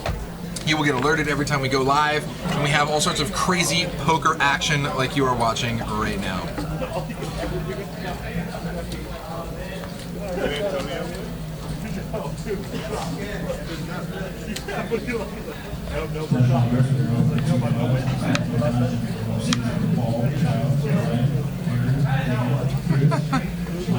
Dondo's got a point. I believe him. Right over to Anthony. He's checking out. Nat with 9s. He is going to hop in there. He's going to make it, what, 15? Nat makes 15. Oh, Nat's opening a lot of hands. Someone at some point is just going to be like, all right, I've had enough. Exactly. I don't believe it. Regardless of what Nat has, and that's the funny thing is he just told everybody he had 6-7. We saw it. I still don't believe him. If he's popping in and raising the very next hand, I mean, you know, Nat's actually got a great little situation and a great little image going on for him. And here we go, Andy, who just lost that previous pot, didn't lose a lot, but he now re-raises to 50 with King Jack. Nat's gonna make the call. Oh, when you're hot, man. Boom. Set right there on the flop for Nat. Set of 9s. Andy also wakes up with a jack as well. Let's see this. Now, Nat is not opposed to firing out with a monster hand, which we've seen him do just previous hand with 6-7. He also thinks that Andy should have a good, big piece of that board, the fact that he re-raised pre-flop. Yeah, he should hopefully have at least an ace, so he might fire out just hoping that Andy could have an ace and actually re-raise him. And there it is. Nat's going to lead right into him. He's expecting Andy to be strong here. He wants him to have ace king, ace queen, ace jack even. Now Andy, the way he's been playing at the table, most of the time he's just kind of calling here, so he's actually going to make the call. And a hard draw completes. I don't blame Andy for calling here. Nat could do that with a whole lot of air. If Nat had a hand like 5-6, 4-5, he might lead that ace jack 9 board the same way. Yeah. Now he bets 160. I wouldn't fault Andy for calling again. No, and possible hearts get there. I mean, technically speaking, if Andy really wanted to turn his hand into a bluff, he could. He could either raise here or he could flat here and raise the river like he connected with the flush. You never know.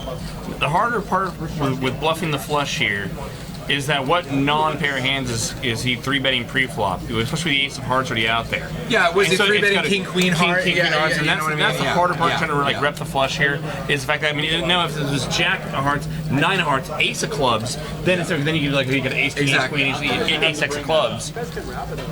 Just because you're playing like 9 levels ahead, Jake, okay? You need to calm down, bro. You just need to relax yourself. Down to 11, that's, yeah, exactly. Exactly. That's what we're saying. He said It's really exactly hard. what You you just can't. The ace of hearts out there is really hard to rep a flush with a 3-bet pot pre-flop. And here we go. Nat is going pig again. Now, listen, the stream we're on at 20 minutes late. But Don this is Hardy, all we see the chat live. We can see you live. Yes, But the players are 20 minutes behind. We're all watching this. Andy hasn't seen the fact that Nat's been nutted nearly every time he's been doing this. No.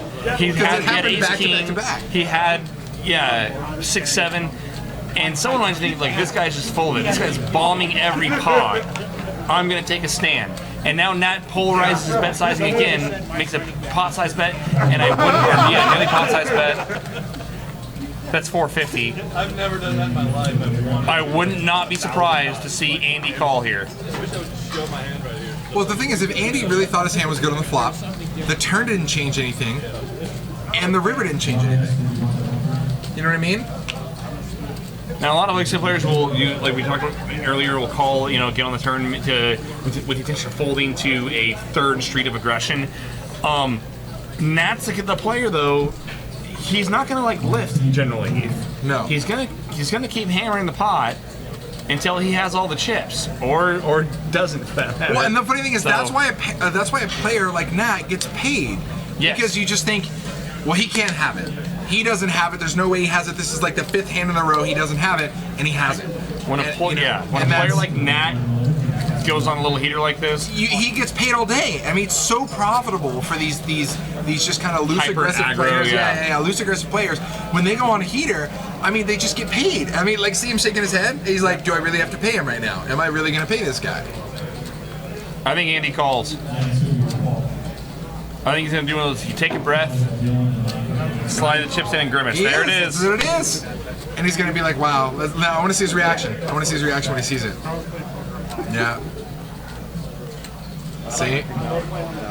Hey, But you know what I like about Andy? Andy's a good sport. He sees it. He doesn't Yes. get angry. He doesn't throw beers. He smiles and he's like, yeah, okay, well, you either had that or you had nothing, right? I mean, it's one or the other. You either had that or you didn't have anything at all. So, I mean, it's Nat's image gets him paid off. You mentioned, I mean, other players, if Jeff or even Anthony or Scott or someone, Reggie had made he took that same line, had raised, called, they went bet into him. I'm hesitant to believe that Andy even calls the turn.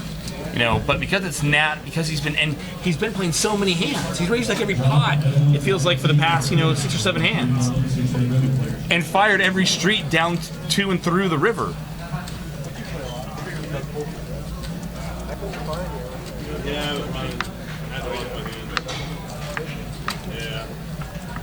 Players like Nat stir up a lot of frustration around the poker table, and I mean that as a compliment. They're so hard when you play as many hands as Nat does, and play them as aggressively as Nat does. And when you're thinking about poker the way that Nat does, it can be really tough to play against. oh, absolutely. Because you And the find thing yourself is- just like he could have any of it. All of it. Look Anthony, at this 7 deuce of clubs, 7 and deuce flops and flush. blurbs. And look at this, it's great. Look at all them puppy He has Zach basically drawing dead to a running board pair full house. So Anthony he's loving life right now. And Anthony's like, I got another $150 on the way because I'm about to win a Oh, seven. it's No, so Anthony. great. Oh, of course it's a board pair. Oh, wow. So this actually gives Zach some outs if Zach spikes the remaining 10 or the other jack. And Anthony's just going to just call this all the way down. Because he's getting plus $125 in the pot no matter what. So Anthony's got, what, 785 back? I think, yeah, you definitely just call here. I think you can try to get your stack in by the river. If you raise here, you might run Zach off. I think he might almost prefer the non-double board pair. I think he's going to pop in a raise here, and he sure he's is. gonna- He sure is.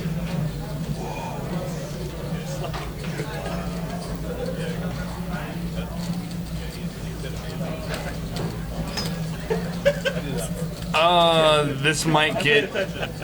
Anthony might be giving Zach the window he needs to fold.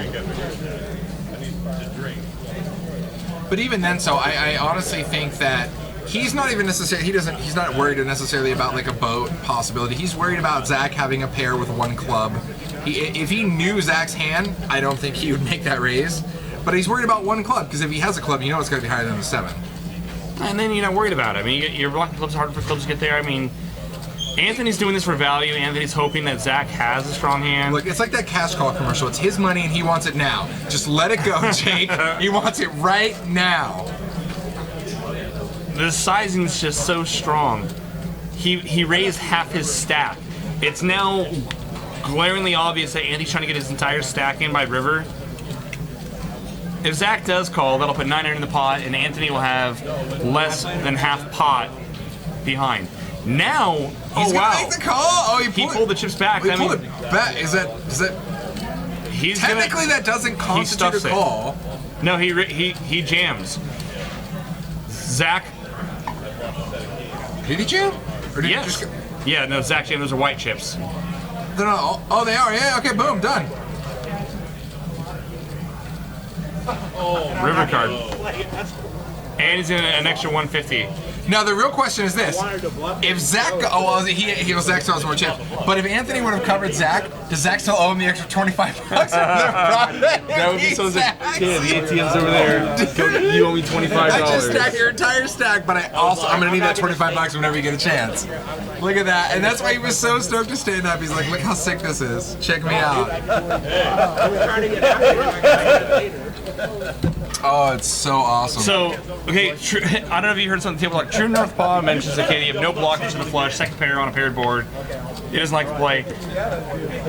Zach mentioned, I'm pretty sure I heard him say, like I thought you could have 7 deuce. And, yeah, he did mention, but and Anthony, he said, I do have 7 deuce. but it's no clubs. I mean, but he's not clubs, right? You know what I like though? The fact that Oh, goodness. without playing everybody in, I like that. That's old. Okay. No, everyone's in 7 deuce. Yeah. We have a question in the chat. Jake, what do you think is Zach's play there? I have looked at use or a 7. Oh man, I think it's really optimistic. Here's the thing: for me, if you're jamming ace-10 there, you're trying to. I mean, you think your opponent's bluffing. The best if they're bluffing, then you have the best hand. In which case, they're not calling when you raise there. You're more profitable. They're only going to call, like you said before. They're only going to call if they have you beat, right? Yes, basically. they only call it better. I mean, Anthony's never folding a jack there. He's never folding a flush. He's never folding a jack. I mean, if you can get your opponent off of, I don't even know what. Because I mean, there's no. I think there's no other hand. If you think your opponent might fold an overpair like queens, maybe, but. I mean, Anthony, don't you think he's going to be three betting queens? You would have seen more kings, queens, aces. He doesn't have that. He's never folding a jack, never folding a flush. You have the best 10. So if Anthony's got bluffs, you already have him beat, and there's no need to jam there. You know, you can just call and then let him keep bluffing. You're more profitable. When you jam there, you only get called by better hands. I don't love it. Somebody might notice. And I'm not, not just because it didn't work. It just. It was rather ambitious. I mean, if you think your opponent's going to fold out, any kind of equity with like the ace of clubs, but even then, you're so far. I mean, that's just with one card to come. I'm not in love with it. All right, action on the flop here. We got 120 in the pot. We got again Nat and Mike P here. It's like the two peas in a pod here. All right, King Jack versus Queen Jack. Mike P actually has a draw to Broadway here. Looks like they both checked the flop. Nat actually has a pair of kings. He is in the lead by a long shot here. Mike P is going to need one of those 4 10s you see there in the upper right corner of your screen. And Mike P is going to bet out 150 into the 200 and some change pot. And he's going to make Nat think about it. So Nat basically right now is just weighing, okay, well, do you have an ace or not, essentially. And he says, I don't really think you do. And he's going to make the call.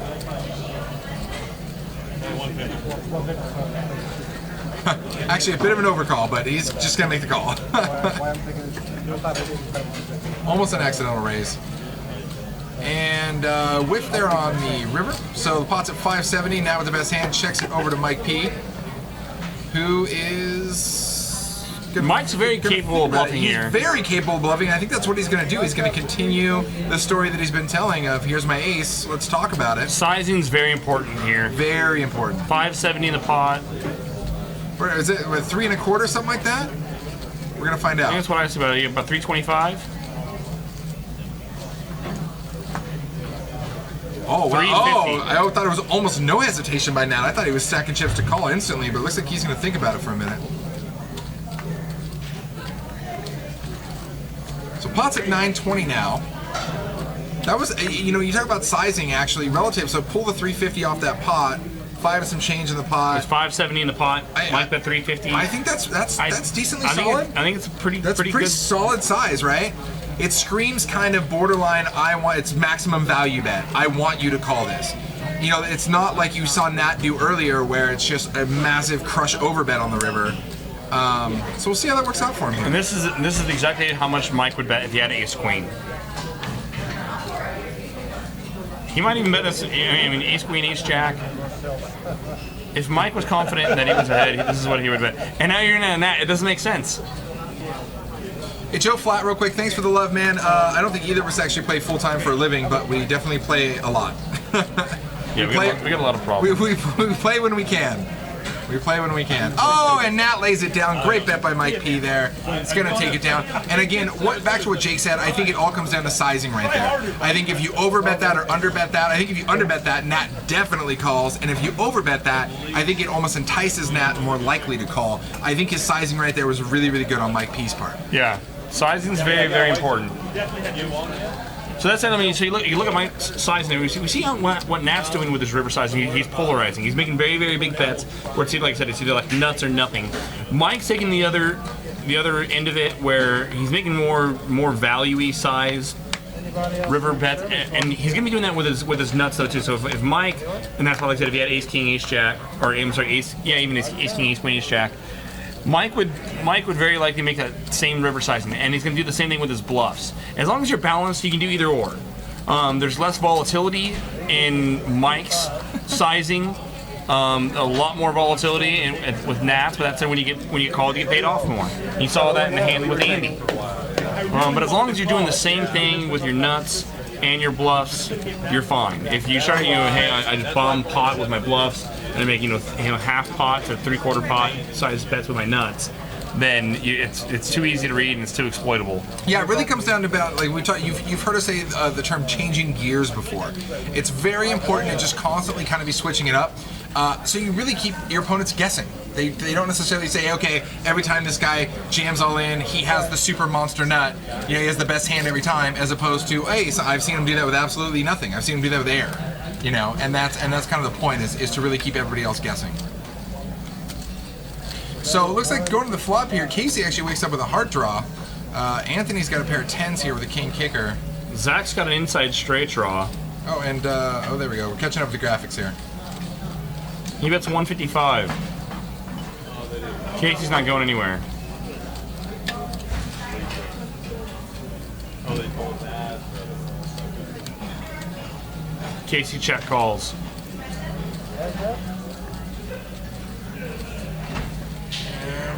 Boom. All right, 8 there on the turn. That's actually going to give Zach a pair with his straight draw. And it actually also gives Casey a weird gutter ball lower straight draw too if Zach were to pick up 2 pair with a 7.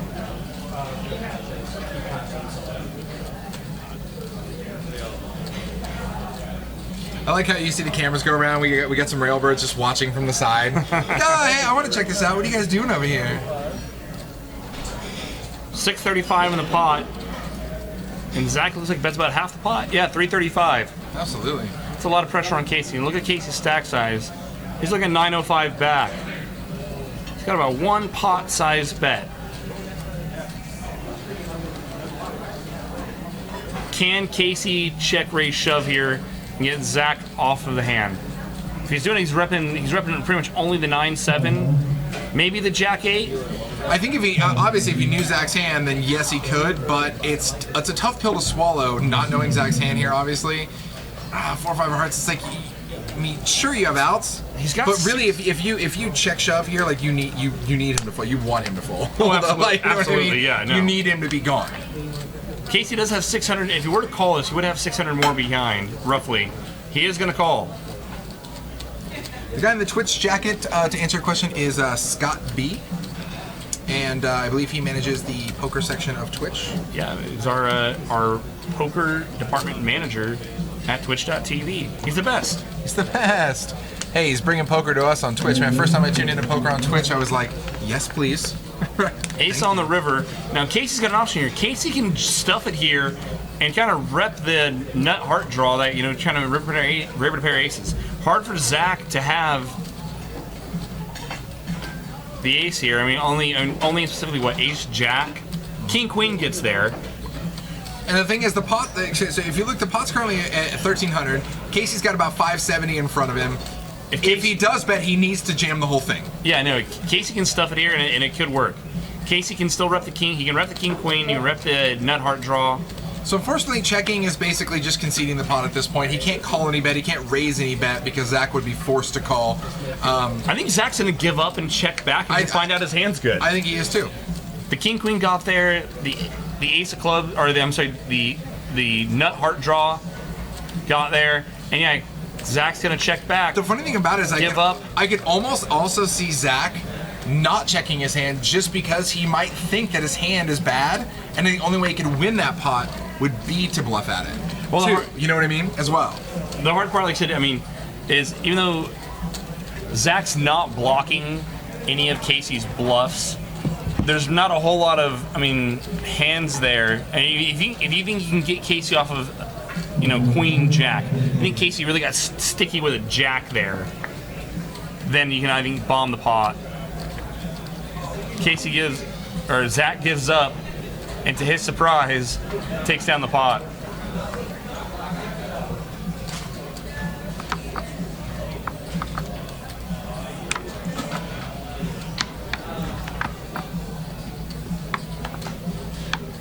And then I'm a little surprised Casey didn't take advantage of that river card.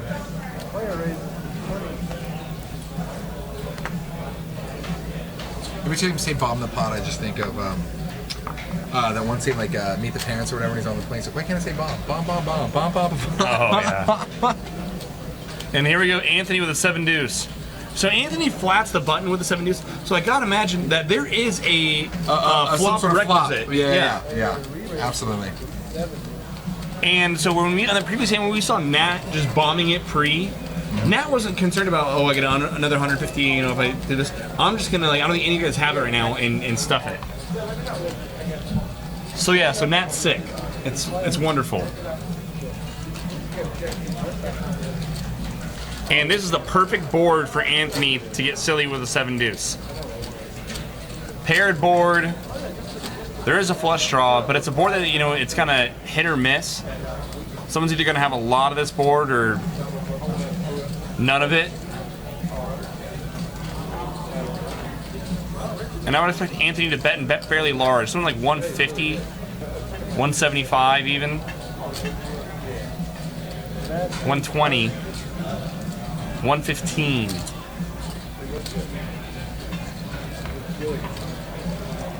And Nat says, nope, I got a pair. 5 of clubs gets there. And if Anthony's going to double barrel, there's a card he's looking for.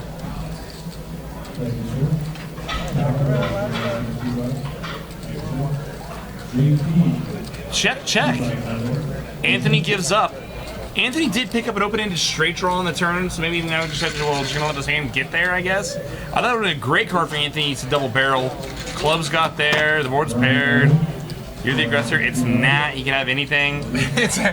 Add in the bonus. Well, it's Nat. It's Nat, so he's basically got pocket jokers. Nat's got a lot of floats there. Nat makes the underfold, bets 500, and there we go, talking about polarized bet sizing. Nat bets 500 on the river. And Anthony, let's go.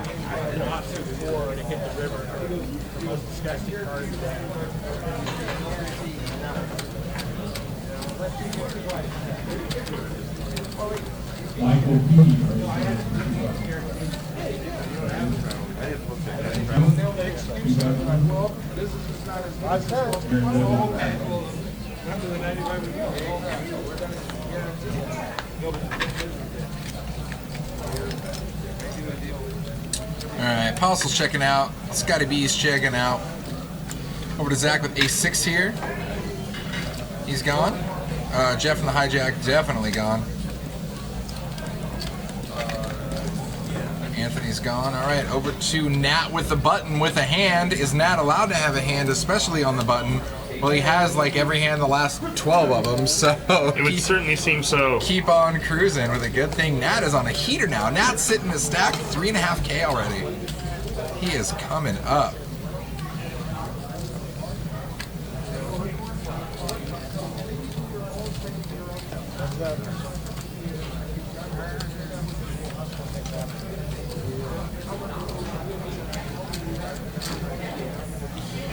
Five, 6, 7, rainbow on the flop. No help to anybody here. Nat's still with the best hand with ace high. And check scenario over here. Another 7 on the turn. Doesn't change anything. We got a check. And Casey's going to check behind. 4 on the river. Whole lot of nada. And they're going to table it. Nat with the best hand. Crush Live Poker in the chat box. Mr. Bart Hansen, what's going on? Bart, what's going on, man? Welcome, welcome. We just had Bart in our PLO game on the last stream. Absolutely. Got mixed up in a big pot with our fellow commentator Val Cross. Oh, that's right. That was a big pot. Yeah. Bart was Bart was blocking everything, and he just had to call off. It was sick. Oh, it was. I like no needle. When Bart's not here physically with us, then he's just still here in the chat. So he's still here with us in spirit. Tough spot. I he played a great little hand with a Matt H, where Bart turned Broadway and had a club draw, and Matt had 2 nut blockers, had 2 jacks in his hand, and a better club draw. That's right. With the he was totally blocking the straight. Yeah. That was a good PLO being played. Yeah, that was a nasty hand. And of course, and Val Crush Souls, because Val Crush is PLE. Yeah. Looking forward to some Angry Polak, guys. Too. That's Veronica and Friends show coming up here. It's not this. It's next Wednesday. Yes? No? When? Soon? Soon? I'm not invited. It's It's Veronica and Friends. It's Veronica and Friends. We don't qualify in the I friends. believe this Wednesday. I was gonna say we're not named Veronica and we don't qualify as friends, but either way, you got to tune in to the Veronica and Friends show. It is always a blast. Lots of wine is always flowing. It happens to happen on Wine Wednesday here at Stones. It's not a coincidence, so definitely tune in for that. Yeah, Valerie is commentating with Bart on September 24th for is it the Monster Stack final table? Yeah, I believe so. pull it up. I think I have that here. All right, Veronica, it's this Wednesday, whatever. Fine. Obviously, I didn't know that because it's We don't know Veronica your game. and It's not part of Veronica us, and man. We don't Friends. And it's all the Twitch peeps in the game. Undead Johnny 138. Welcome to the chat. Undead Johnny, good dude. All right, so yeah, it's going to be for the Monster Stack. It's going to be Bart Hansen and Valerie Cross. Yeah. Following that, we have the Classic Deep Stack with myself and David Tuckman. Then after that, we have actually Lon McCarran and Veronica as well. What's the World Series himself? And that's for the 6 max. And then for the main event final table, we have you and Mr. Chris Moneymaker. And I'll say it again. You know, that's of course tentatively that I don't final table the main event. No, you I'm won't gonna- final table it. You got nothing to worry about. Nothing. You're Don't worry about fine. You're fine.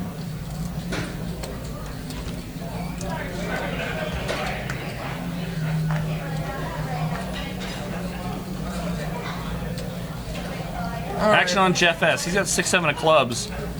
I'd like to see him raise here. He's gonna just limp. Anyway, Jeff limps a lot of strong hands too. There's back to the whole thing about being balanced. So if you're gonna be, you know, just limping your strong hands and just limping your weak hands, I think it's fine as well. I'm anti-limping, but Yeah. I mean, as long as you're being balanced, I think it can work for you. Is what I'm saying. You know, if you're raising all your strong hands and just limping your marginal hands, medium pairs, suited connectors, once again, you're turning your range 2 face up. Look at Queen 4 deuce, couple of diamonds here. Top pair for Andy right there on the flop. Hey, Master C, welcome to the chat. What's going on, my friend? Checks all the way around. Turn card, boom, 8 ball there. Completes the possible diamond draw. Only player with a diamond actually here is Scott B. 25. 8 hits Mike real hard. 25 to call. He bets 25.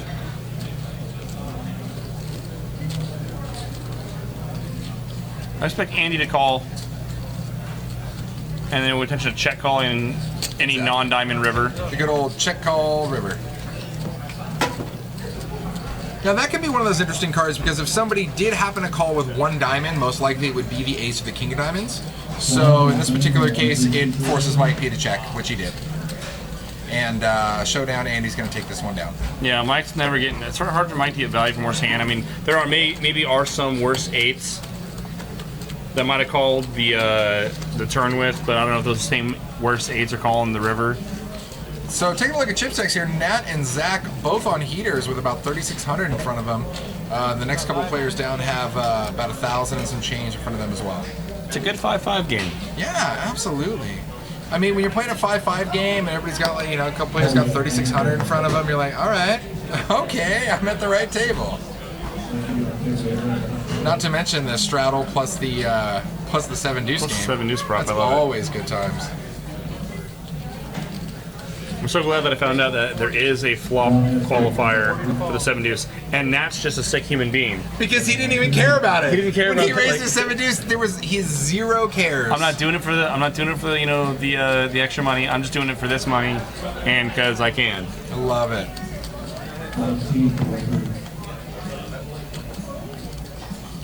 All right, 4-5 king here, 2 diamonds. Pretty much misses everybody here. Nat, believe it or not, still with the best hand here with 10 high. And Pot's at 95. He's going to fire out right off the bat. 40 to call. So actually, it looks like the graphics are a little bit off. That is not Mike P there, you see. That is actually Andy over there. Yeah, and Mike P's not in the hand of the 8 dude. Didn't see what Andy's cards were So free. we're catching up here with the graphics, I believe. Back up the action. And just go ahead and ignore Mike P's hand, but Nat does have that 10, and he's going to get Andy off. And he's Because gonna only take that can. it. There you go. Classic. So obviously, T-Bird is going to be playing in the game Wednesday in the Veronica Friends. Yeah. Like I said, it's all the Twitch peeps. I am so guys, seriously, if you guys are you watch the show and you check out and you participate in the chat, all of the people, all of the very familiar faces you see in this chat are all going to end up being in this Veronica and Friends game. We're going to have them in there with their Twitch names. You will be able to put a face to a name, so next time you want to troll them or needle them, especially when they're playing and they're literally putting their cards on the table, feel free to needle and tune in and enjoy. I can't wait. Everyone in the chat is like, oh, obviously you should have done this, and clearly, so when we can all see the cards and everyone's got the right opinion about how to play everything. It's gonna be so great. It's everyone they're all poker wizards. It's gonna be the needlers needling the needlers. No, it's gonna be a fun game. It's the Veronica and Friends game, and that game that's a fun game. Yeah. I mean, you can cut quite a pretty penny out of that game as well. Oh yeah. But that game's a blast. And the thing is, honestly, even if you come in that game and you lose, you still had an absolute blast. I mean, Yeah. I see people who just completely just spew chips, and they're just a huge smile on their face. They're like, you know what, it sucks, but whatever. It was just an Well, usually absolute blast. by the end of the night, you're so blasted yourself that you just you don't even remember like what happened last night. If I got home successfully, I call it a win. Okay, Yeah. so all right, Ship it. loving it. I can't wait for that one.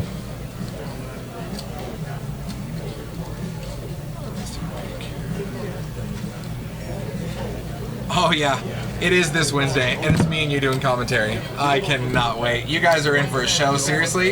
If you thought this game was fun, you need to tune in Wednesday, because it's about to get The messiest it's about 1-3 to get game. funner. Is that we're gonna go with English there? Funner.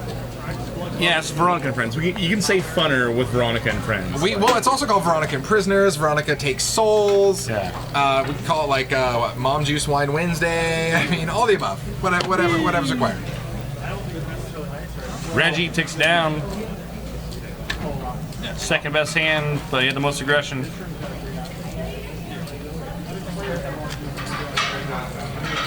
Yeah, so about 14K on the table right now. Super solid. And I think the stacks is going to be a little off on Casey there. Casey, I think he's got a little more greens in front of him, it looked like.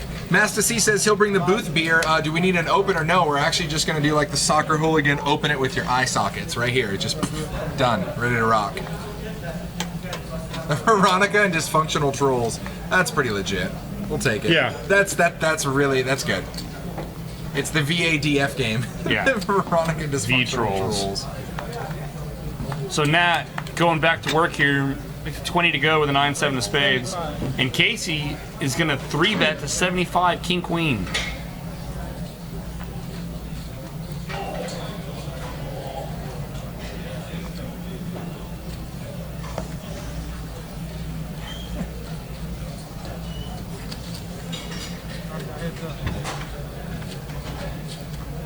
Boom, boom, boom. All right. King, Jack, 5. No help to Nat here. He's got running spade draw. Other than that, Casey hits a good chunk of that flop there with the king. The beautiful queen kicker. He's going to fire up. Pots at 170. He bets 125, and Nat insta-folds. Not messing around right there.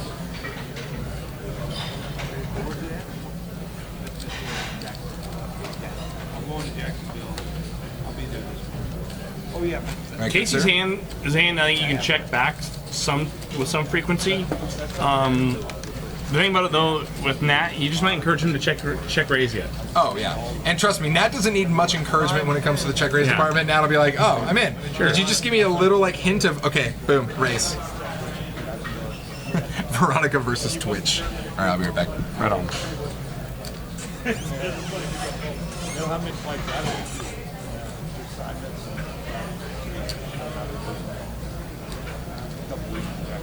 Reggie's gonna limp in, so it's still 5-5. The $10 straddle is in play. Reggie's gonna just limp the 6-5 off under the gun +2.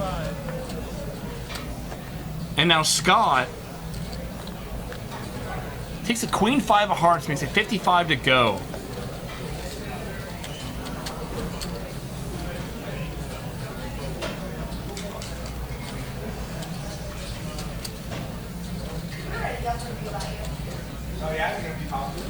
Casey with king 8 of spades.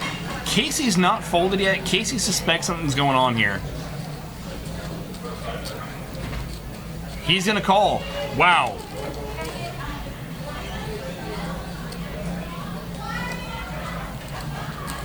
Now, part of that nose is probably because he knows that Reggie's going to call as well, so he's kind of figuring, okay, I got a little bit more implied odds. Even though there's not as much money in the pot right now, there's going to be more money in the pot. What's going on, Wattbry? So we go four-way, and ace-8-4, 2 clubs.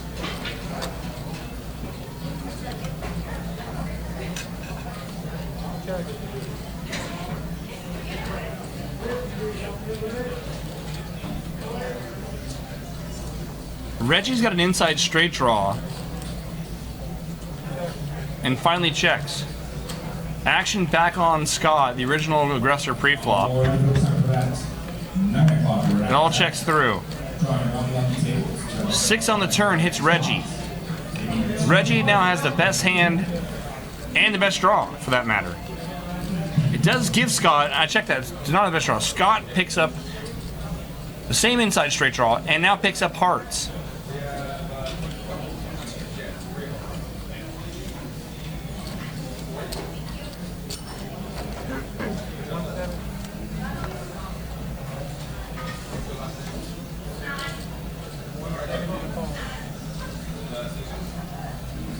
I think Scott can call here. All right, calls and winner is 814. The way this hand played, I don't think a raise makes a lot of sense.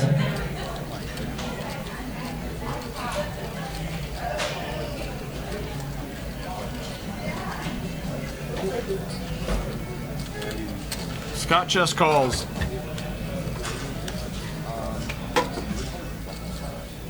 Three does nothing. After Scott checked back the flop, it's going to be really hard for him to rep a hand here on the river if he decided to take it back. Wow, Reggie turns his hand into a bluff and shoves with what he does not know is the best hand.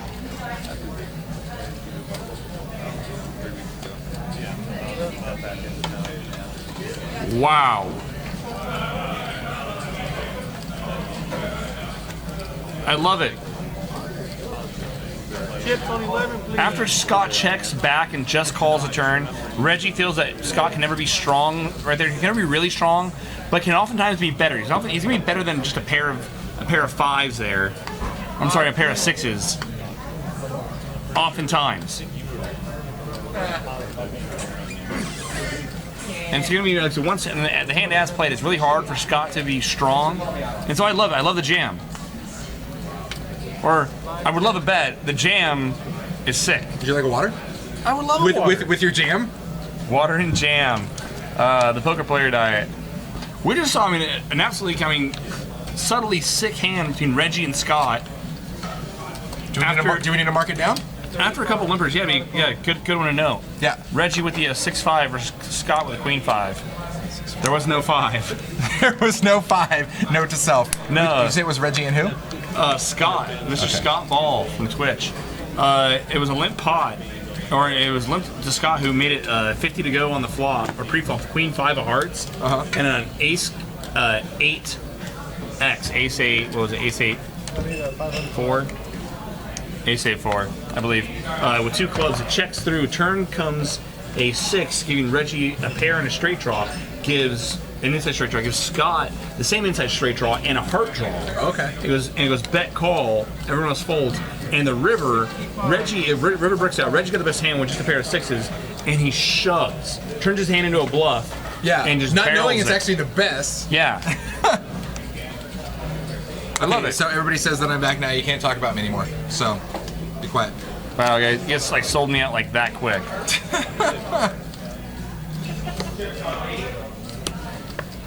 King on the turn hits Andy. He's now better than Nats and Casey's Jacks. There is 3 diamonds out there. Andy's got the only diamond as well.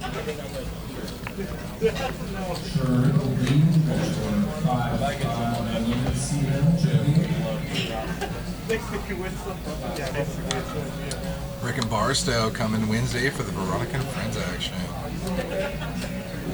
I believe NOTN is what, knit of the night? Is that? I'm just guessing. Knit of the night. That sounds. It's got to be knit of the night. It's got right? knit of the night. I mean, it's got a nice ring to it. Yeah, I wouldn't take action against that. I would. I think Rick will definitely be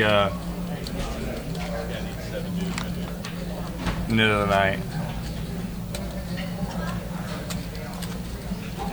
WA price is that Rick did a triple straddle? What? Whoa! What is this world coming to? 1.21 gigawatts. I take it all back. Rick and Barstow triple straddles. Rick and Barstow does what he wants.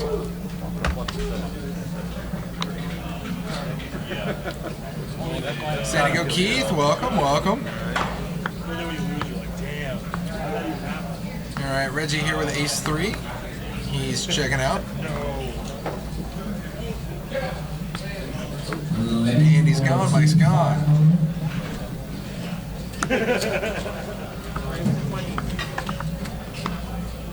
Sea Chickens 32, Stone's Gambling Hall is located just outside Sacramento, California.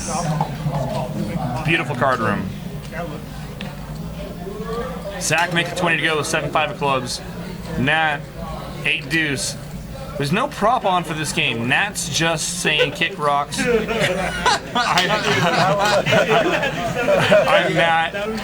Is 85. I love it. All right, coming down to the flop. Bingo Bango, 2, Queen, 6, couple of hearts, and Nat's gonna connect with his deuce. Not that his 8 high wasn't already good anyways. And Zach missed this flop pretty heavily here. Backdoor straight, backdoor clubs. It's Nat. Zach's gonna call.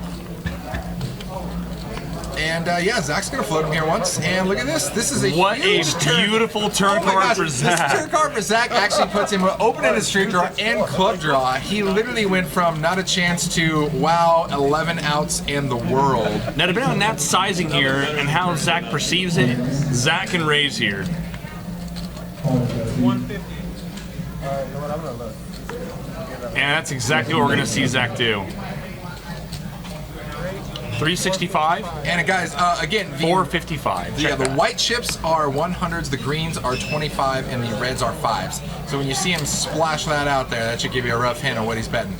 455, so 300 more for Nat to call. He's getting just about 3 to 1 on his money, but he's also only got bottom pair. Not really any sort of redraw here. I think I might be good. Was Nat telling people that he was playing this hand dark? I'm not sure.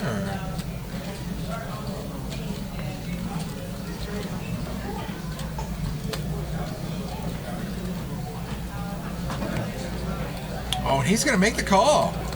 Jesus. Let's check it out. Bingo Bango. Board pair on the river 4. Now with the check mark here with a pair of deuces. Pots at $1,300 with 8 deuce and 7-5. Welcome to poker. I love Nat it. checks it over to Zach. Now Zach, unfortunately, who thought he had the world to draw to, misses everything and knows the only way he can win this pot now is by betting. Game for a couple beers. And he says it's sick. He checks. checks it. And he's gonna see it. And honestly, And if he knew Nat was that weak, he would have just fired the world right there. I love it. Nat says king high and tables his hand. Oh my god! It's so nasty. So nasty.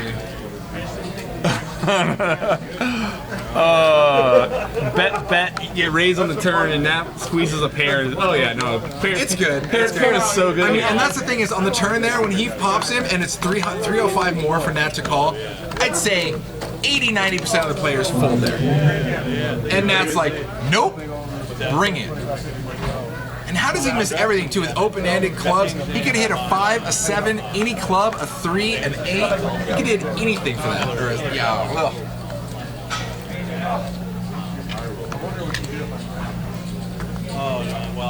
Harvard, Nat is capable of calling there. Nat is capable. We saw Nat almost call off with 7 deuce. earlier. Oh, earlier because pre, it's and like, this is hey, pre against kings, right? You get kings. And so to give him now a whole one pair by the river. He's like, dude, I've done it with less. I've done it with less. I'm like, if I do that, ace high, I'm not. Tie-dye Panda, what's going on? Golf Poker Grills UFC 420. Only thing I have to say to that is play a game with these guys. Yeah. And see how you fare against all that pressure. All right, so we got some fun hands going to the flop here. Not a real crazy flop though. Deuce, deuce, 5 rainbow here.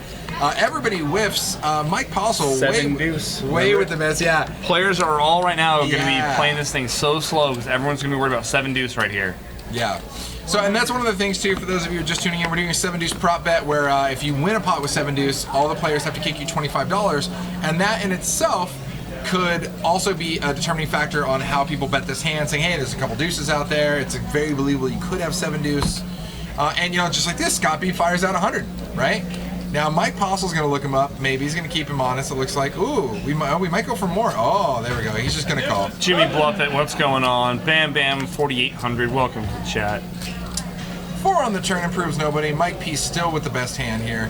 Quick check by Mike. Scott might perceive that as weakness. I love it, and they're right next to each other. And you saw right there when Mike was making the call how he kind of laughed it, and he put in the 1 chip and looked at his opponent right next to him here. And so we'll see if that's going to slow down Scott B. And Mike P is kind of playing this friendly and casually. And sometimes when that happens, it almost gives you the opportunity to continue bluffing and firing out where you're at, which I've seen before. I've seen it kind of work on both sides of that coin. And apparently this side is what we're going to do with Scott. We're just going to continue firing like I have the best of it. He's going to make 250 into the pot of 415, so a little over half pot size here.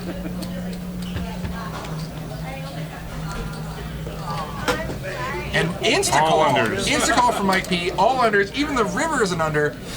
3 is the scare card for a straight. I don't necessarily know if it's gonna factor into Mike P's equation here. I see Mike P. What do you think? Maybe a check call river? Oh, he already checked. So he might be check calling river. And Scott's in a tight spot here because it's like he needs to bet enough for Mike P to fold. But at the same time, if he doesn't bet enough, Mike P is going to call anyways. I think Mike P almost just calls this. Pot's 865. Scott B bets out 350. This looks very, very value-y. Yeah. I mean, honestly, his sizing, Scott B's sizing on the river is very, please call me. I want to call, I want your money. And that's what Mike P is trying to figure out. Am I going to be the sucker with the overpayer who just pays you off all the way down? I don't want to be. The hand Mike's worried about is a 7 deuce. It's hard for Scott to have a 3. Scott could have pocket 5s. He could have 9s plus. But the hand that Mike's really worried about is the 7 deuce. Did Scott get involved in this hand to try to take down the extra change and flop the hand here? So Mike P, I mean, yeah.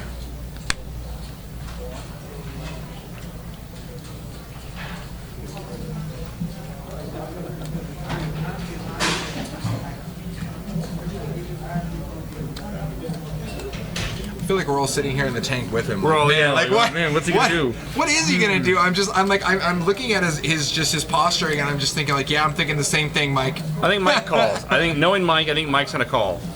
I think he will. That's a posturing fold. Oh no!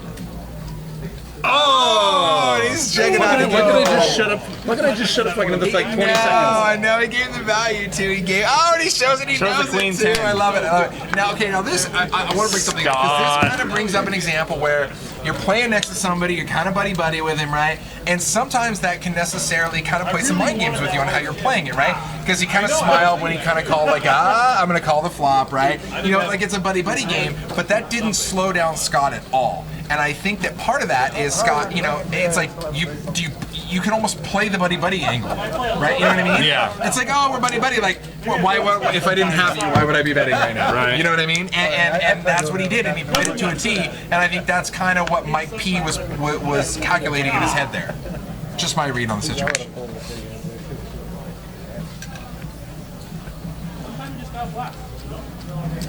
See, look at him. Ah, he's right your neighbor. Don't worry about it. Ah.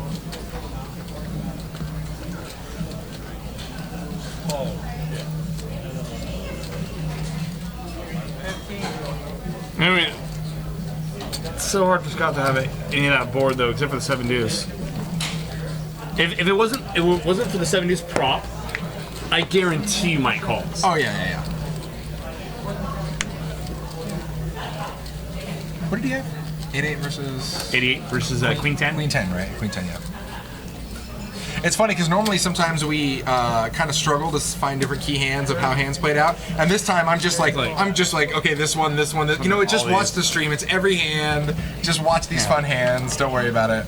Anything Nats in. Yeah, Nats in half of them. Don't worry about it.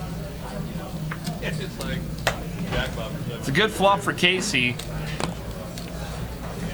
He flopped a pair of 9s and opened into straight draw with backdoor clubs. Backdoor clubs don't get there, but he still has the best hand. Reggie just has some blunt force trauma. Now, if a jack peels off, it would make Casey straight, but it would make Reggie better straight. Board So- pairs on the river. No help to anybody there. Casey still the best of it with 9s here with a check mark. 245. If Reggie bets, I think Casey snaps. Yeah, Reggie's leaning towards betting for sure. Perfect. Oh, grabbing some stacks. 230. And I think Literally Casey betting pot. Now, because the hearts did, so no heart draw got there, no straight draw got there. The board paired 5s. I mean, really no draws got there. So if Casey really thought he was good, the turn and river didn't change much. they were pretty safe. So here's the thing though about Reggie. Reggie's not been playing a ton of hands. We saw Reggie fold 10s, cold fold 10s to a 3-bet pre-flop earlier. Reggie, aside from the 7 deuce which he showed, I mean there's a prop there. So there's a But reason yeah, why. but Reggie's got a relatively tight image. Yeah. So that's something that's gonna be throwing Casey off right now. Oh God, this guy's he's not been like. And if this was Nat, Casey's chips are already in the pot. Oh, just snap call, Yes. right? I know. If it's Nat, if it's Scott, if it's Mike. And that's the funny thing But is that's never a knock to Nat. It's just completely different player styles. Yeah. You know what I mean? And that's the thing is Casey's like, man, I really haven't seen Reggie just open bluffing hands. You know what I mean? Other than the 7 deuce like you talked about, but that's the doesn't even count. part of That the doesn't prop. even, You know, doesn't even count. Everyone's bluffing 7 deuce. Yeah. And Casey's just like, what if he just has a naked jack? Then I'm good. Would he value bet a 10 here?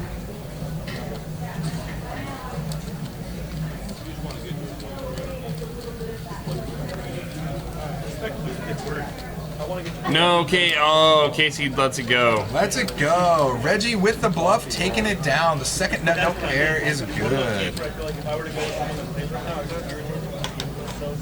And that's Reggie exploiting his image. Reggie's not played a ton of hands. He has yet to get out of line, as one might say. And Casey's got to, all those factors taken into consideration. Casey's got to imagine that he's got nothing but value there. Third barrel does the charm.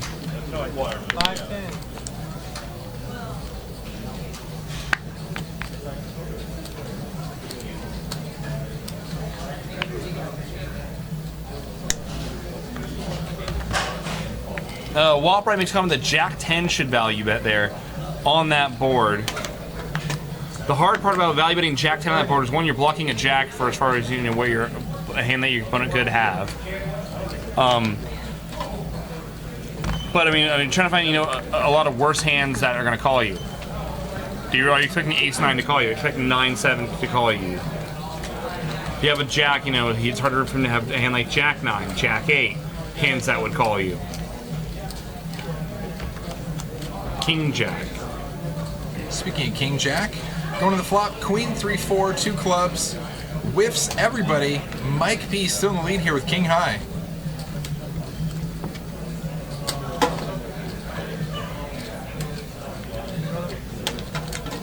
Yeah, I think going back to that previous hand. I mean, if I have Ace 10 there, I'm definitely value betting Ace 10. Which also means I'm value betting Jacks plus.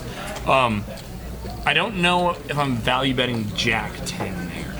Just because I'm blocking with the Jack, I'm blocking the Jack 9, Jack 8, one pair straight combos. One pair straight combo, yeah. Yeah, that my opponent could have. Also, my opponent could conceivably have a better 10. And it's just really got to be ambitious to think that your opponent is going to pay you off with a hand like Ace 9, something like that. And or maybe, just, like I said, Queen 9. And Mike P waking up with that lovely 7 deuce. Might as well be aces here at Stones tonight. Yeah. Come on down to Stones, where 7 deuce is just as good as aces, and it gets you paid.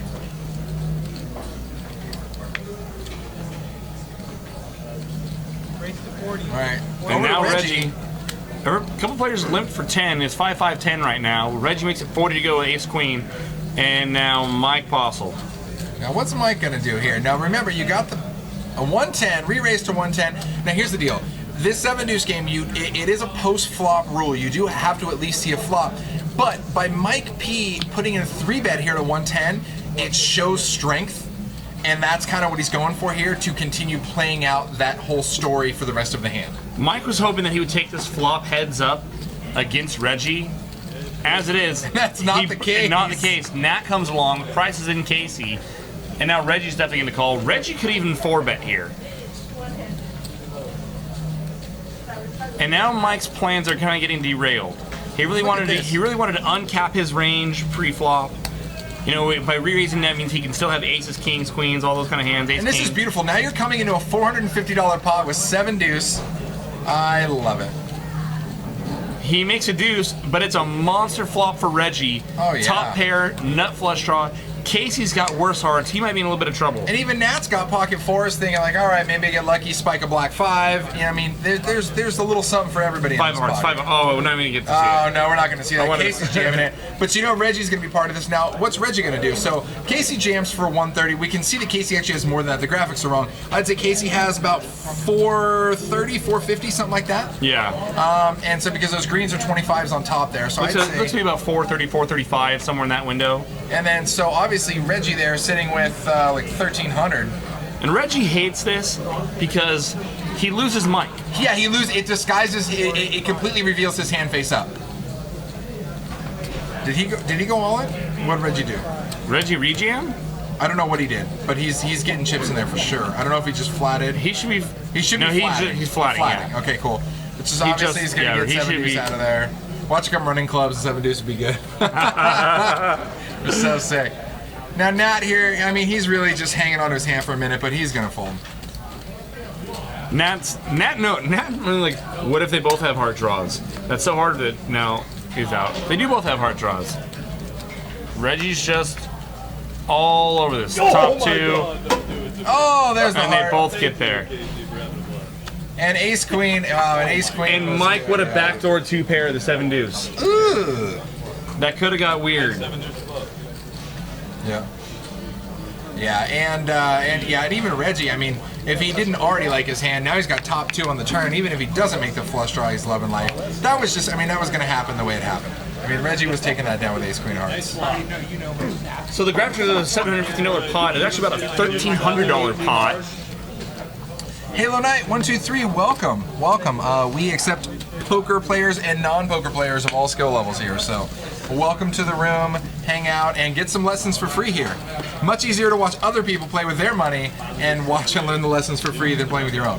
Shaq's Peter 32 doesn't understand the shove. Casey's just trying to maximize his fold equity. The pot's as small as it's going to be, and his stack's as big as it's going to be in the hand. So he can maximize his fold equity by just open jamming. The line, it looks very bluffy. It looks like a flush draw. Pretty face up like a flush draw in my opinion, but that's all Casey's trying to do. If you're trying to understand the method behind the madness, Casey's just trying to maximize his fold equity. Trying to push worse or marginal hands off, and maybe hope that he gets one through. And if he gets called, this one has an ace, he's got outs. Unfortunately for him, he ran into the ace and the flush draw. The problem with his stack size, he had about 435, look like we figured. With the amount of money that was in the pot, if once someone bets, It's already over. It's already. They price themselves into calling no matter what. Yeah, so if Casey then takes a more aggressive line and check raises, even though that's going to look stronger, by then he's priced in whoever it is he's playing. No matter So, what, yeah. no matter what, because So somebody's going to bet at least 200 plus, because the pot's already at 400 some change. So then what? So then it's an extra 100 some change to call Casey's bet. It's required. Casey had to either do that or be gone. It's really a tough spot. It's a tough spot for Casey because he doesn't want to fold. But I mean, he knows. But if he jams, his line looks super face up or bluffy. But then he also knows that he has no fold equity if he check shoves. Look at this crappy hand for Zach here with Super Monster Nut. Flops top 2, turns Monster Boat. Unfortunately, Jeff Sardell is just on the bluff train here with the 7 deuce. And he's got an inside straight draw that's no good. Yeah, 105 into 150. I don't really see us seeing much from Jeff here.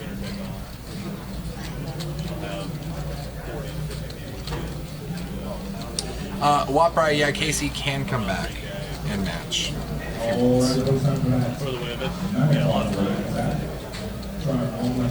It's simple, yeah. You can't make the same thing twice. So once, it gets, halfway through the year, it's like, you can't pick the heavy favorite every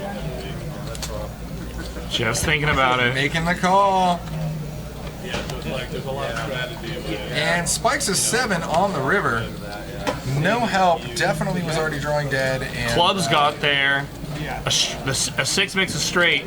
Zach's hoping that Jeff's got to have some of it, and Zach's probably just going to bomb the pot right here.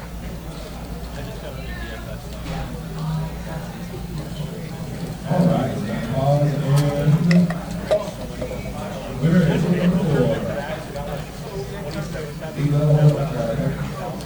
And there it is.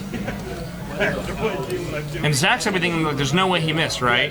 He's either got to have the straight, have the flush, something, right? yeah, honestly, The last thing he's putting Jeff on his 7 And deuce. that's the thing is that Zach is honestly sitting here with a hand thinking, how do you not pay me? If you had any piece of that, you had to hit it. Yeah, how do you have to hit How that. do you call a turn and somehow miss river? You got to either have either case 9.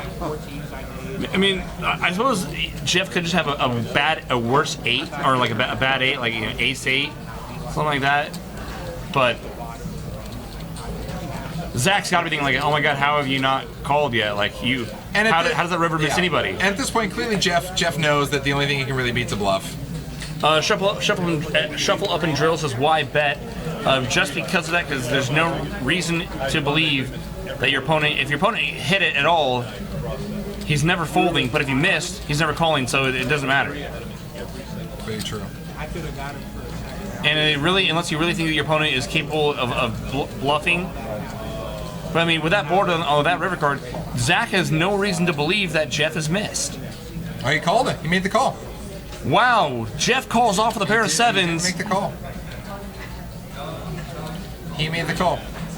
I think he was just honestly thinking he was just completely whiff city on it. With that board, though, it's tough to really completely miss everything there, which is kind of Zach's methodology in betting it in the first place, which is you have to have Everything some up. piece of this. Yeah, if you know? call it the turn, it's really hard for you to miss the river. Yeah, absolutely. Man, another one bites the dust here. It looks like we did have somebody that's filling Casey's seat here in seat 2, so we do have a new player there. We're going to find out who that is here in a minute. Halo Night 123. Yes, we are just outside Sacramento, California. Stone's Gambling Hall. Yeah, I think Wednesday we need to get here a little bit early. I'm going to get here a little bit early and see if I can hang out with some of these. The Twitch peeps. Oh, the Twitch peeps, the Twitch I'm looking celebs, forward to it. The chat room peeps, man.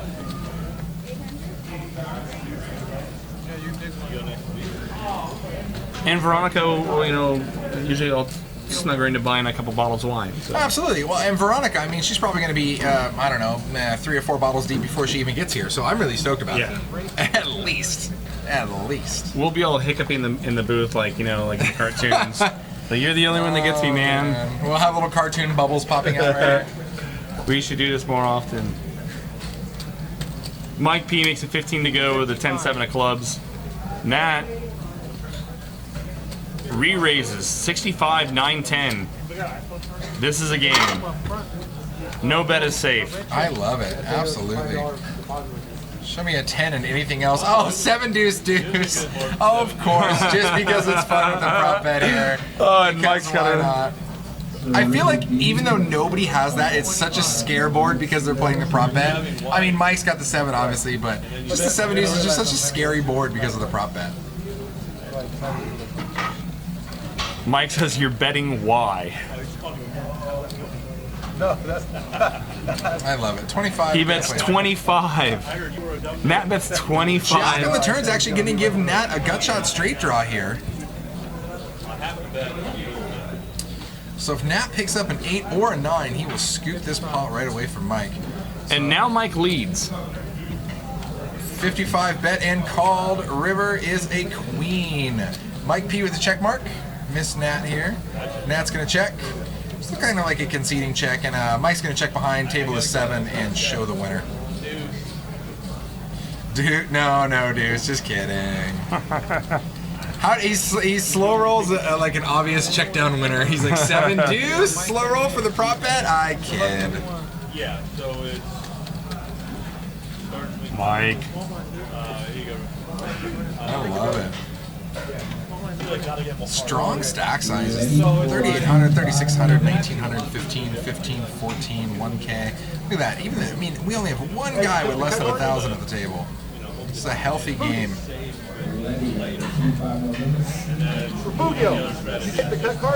Are you familiar with the new player in Seat 2? I have not seen him before. Trying to get a good visual on him. Haven't seen him yet. We'll wait for those guys on the booth to do a little camera change for us. We'll check it out. How many people are in this tourney? This is actually a live cash game. We are playing $5 no limit hold'em. They're also doing a $10 straddle and a 7 deuce prop bet, where if you win a pot with 7 deuce, you get a $25 from each player. But T-Brick says they had 897, just these guys left. I love it. That's what I was just gonna. I just want to start like auto trolling everybody. Like actually, there was 11 million players, and now we're down to the final. There was all of them. They were all here, and then now they're not. Every player started with 1 chip, and these $1 in chips, and these are the these are the remaining chips on the table. Mine's a double, so everyone had one strike.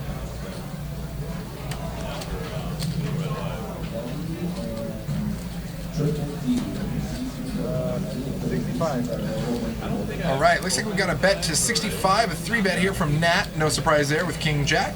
Over to Mike P to call with King Queen, who originally made it 15, and he is going to make the call. That was me. So heads up going to the flop here. 3, 4, 10, Super Rainbow on Nat first to act. 135 in the pot. Nat is going to go ahead and continuation bet it out. He's going to bet a 105, and Mike's going to fold. Get out of the way. I believe we have a question for you. Could you explain what you mean capping his range? So yeah, so when we say a player's range is capped, based on the information on how they bet and when they bet, whether or not they raise or not, we'll define like what kind of hands they can have. So when I said earlier, when Mike had the 7, I think it was a 7 deuce, and he, or was it 7 deuce? Yeah, and he re-raised the flop. Even though we said like, okay, well the 7 deuce can you have to have, you see a flop first. Why would he be re-raising now? What I want to say is, so it uncaps his range. If Mike had just called, he can't logically have aces, kings, queens, ace, king. Because he's he's always going to be re-raising. So when you say, so then you look, okay, what's the best possible hand that he could have that he would just call raise with? And so that's where you got to put the ceiling on the range of hands he can have, and so as we say, his range would then be capped. By him re-raising pre-flop, it uncaps his range. He now can have anything from, he can have 3-bet bluffs, with like 6, 7, 10, 5, and all the goofy hands we see him and Nat playing, and he can also have aces, kings, queens. He basically at this point can have anything. Now on the same hand, it kind of takes some of the weaker hands out of your range. So let's see, like I said, aside from on a night where we're not playing 7 deuce, you would take most deuces out. So if the board came like deuce, deuce, 5.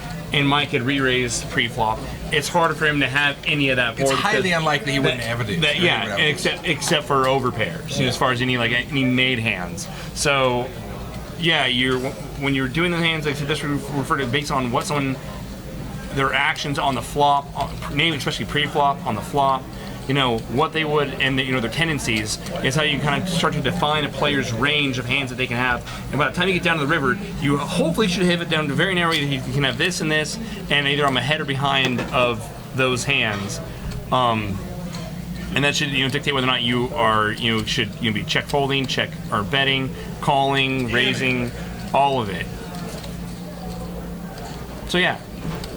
And that's the short answer. And that's the short version. And so yeah, you start to put players on. I mean, when you're playing poker, it's all about ranges, and you start defining a player's range pre-flop, and every street it should get progressively narrower. So by the time you get down the river, if you played enough poker, you should have a really good idea. That's what we talk about. We're so hard to play against players like Nat. Because they don't have a cap on the range. The range is anything. Anything, and like I mean, they can do so much with so many different hands that they start out with a much wider range of hands that they play, and each street, because they have such a variety of ways they can play all their hands, their range doesn't get as narrow. Exactly, they don't narrow it as much as all the other players. They could be anywhere. Yeah, by the time you get down to the river, he could have a lot of it. Yeah. All right, or none of it, and it's really hard to define where he's at. And this is a prime example of when you see some of the pros, you're watching, the main World Series of Poker and stuff, and you see a pro like Negreanu or whatever say, what do you got, like Jack 8 of diamonds or something like that? There's a reason, right? Because he's been watching how the player's been playing. And he's cheating. No. Exactly. And clearly has X-ray vision because he's borderline Superman. No, but that's exactly what it is, right? He just basically watches player, watch the way he plays, get narrowed down. He's like, well, there's only 2 hands, 3 hands you could possibly have, and these are them. And that's kind of how they start to come to these conclusions. Oh, we have another new player here popping in, another seat here. Fresh. So Paul's our player in the cutoff with the Queen 9. Reggie put in a 3-bet to 130 with kings, and Paul is not having it. Ooh. And Paul flops spades. We should see some money go in here. Paul bought in for 1,400, it looks like. Reggie has him covered. Reggie's had a good night so far. And so, once again, we're using this hand as an example. With Reggie re-raising pre-flop, it's harder for him to have any part of 7-4-3 except for overpairs. Because he's never going to be re-raising with any of those pairs, 3s, 4s, 7s. He's never going to be likely to just call. So again, back to his range. Now he might be able to 3-bet bluff a hand like 5-6. I mean, he could be totally nutted here, but that's so thin. Or so narrow. I mean, unlikely. Yeah, unlikely. So now we see Paul here make a check raise to 600. And Reggie all in and call. All in and call. Bam, like that. Wow. So Paul's gonna be looking for a spade here. Paul did not come in here to knit it up. No. Paul is in there. Yeah. Oh, he can run it once or twice. Whatever you guys agree on. I love it. He's like, sure. Okay, so it sounds like they're gonna run it twice. What are you doing? 9. That opens our balance. He needs a 9, queen or spade. Nope, Brick City. Maybe so Reggie's getting the first board. He's gonna get the first board, so it's good that they're running it twice here. Now, running it twice basically means that you're gonna run the board multiple times, and if you win one and I win one, then we split it. Reggie scoops both boards. Kings hold twice. Wow. There's no spades in this deck. There's no spades No anywhere. spades, no queen 9s, all right. no running cards. You're absolutely right, though. A lot of these players will get to this table and want to play super, super tight, and Paul was just like, yeah, I'm going to sit down and we're going to play. Yeah, kick we rocks. are going to play, yeah, absolutely. Welcome to the stream, Paul.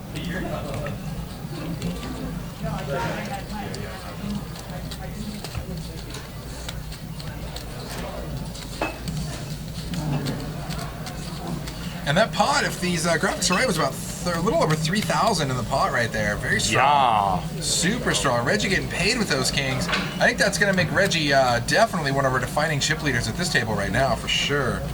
What's the shirt say? Giga what?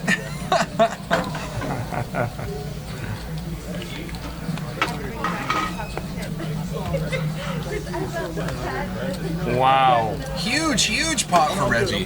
Very huge. Paul shows up with one hand. I feel bad. And and the thing about it, dude, is that, oh, there you go. Yeah, look at that. 3.8, 3.6, 3.4. Solid. Now we're talking. It's getting juicy. Brutal. Seat open. Yeah, Plastica says Reggie got that late heater action. Got that super late heater. Honestly, Reggie was super, I mean, not that he's not playing tight still, but Reggie was super snug the majority of this, other than that Yeah. 7 deuce hand. And then all of a sudden just gets involved in a couple fat pots right there. So hand 194, I think we started off around hand like 130 something. I mean, we've seen 40, 50 hands so far. Pretty solid. Wow.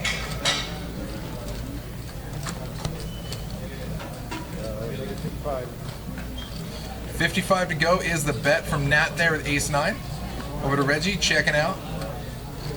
And Andy's got ace-king from the button. And we've already seen Andy get involved in a few different pots tonight with Nat.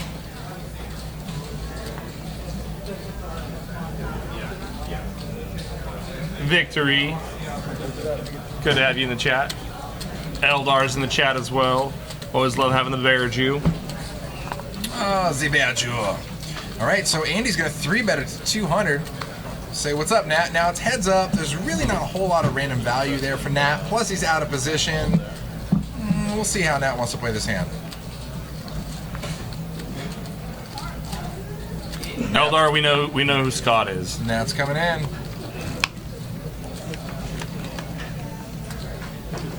Oh, tell him I on your behalf. All right, I'm a 3, dork. 4, 7, a couple diamonds here. Andy's still with the best of it, and also has the nut diamond if Running Diamonds wants to get there as well.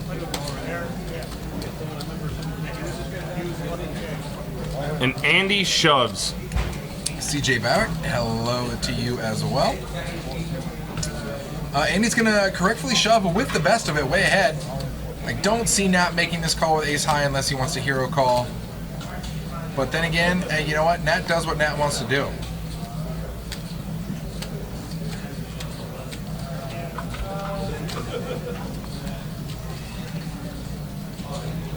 You know, the way we've been seeing Andy play at this table so far, I don't think that generally speaking, Andy is a player who's going to make a bluff with less than ace high.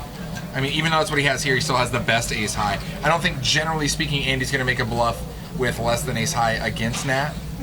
I don't think he's ever shoving. Oh my wow, god! Nat makes the head tilt call.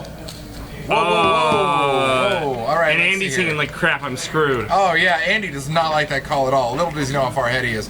Oh man, almost to a chop if the board would have paired again. But Andy is going to take this down with ace king high.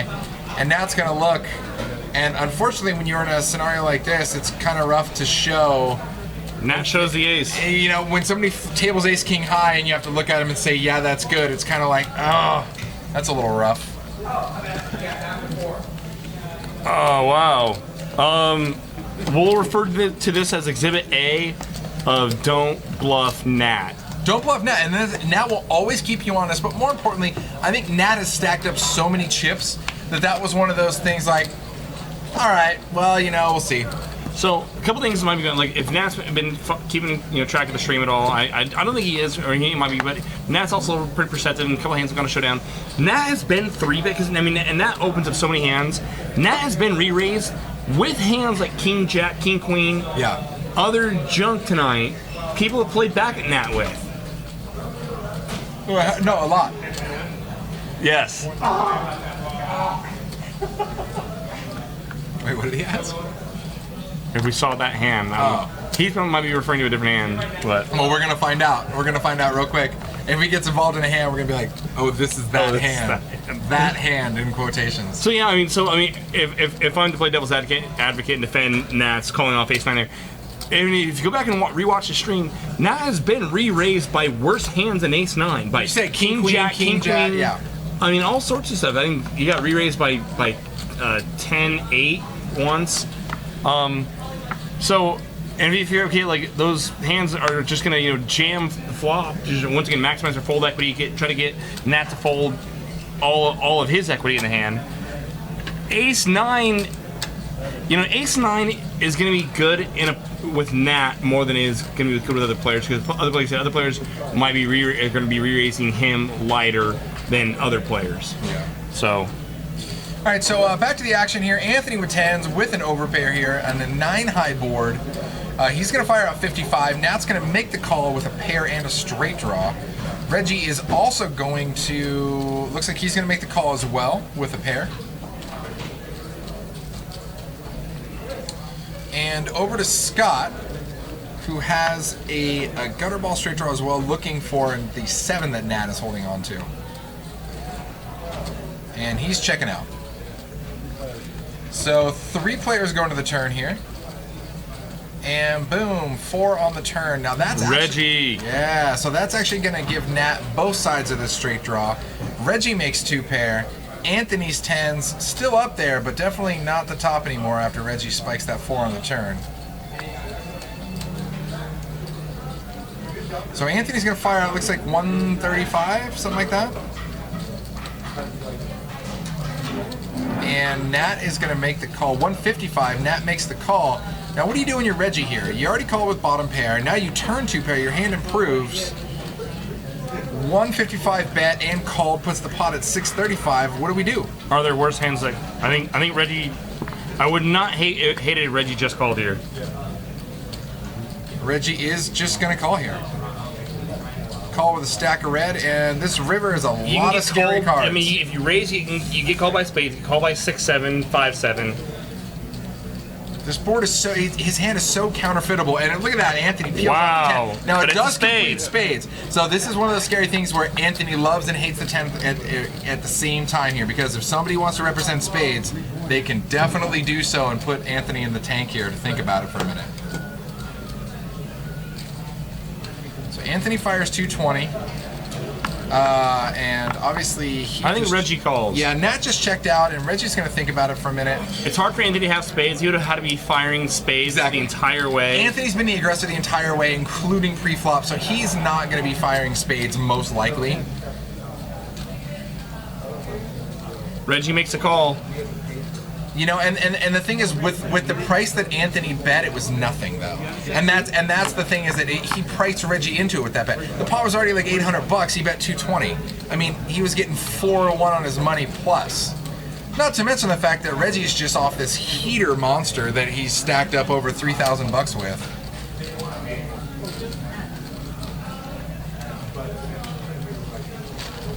Good value bet by Anthony. Yeah, I think he got a solid value there for sure. Shuffle up and trill. If it's a loose table, come on down. Get some of them chippies. If you're hungry for chips, come on down. They're always getting served up here at Stone's.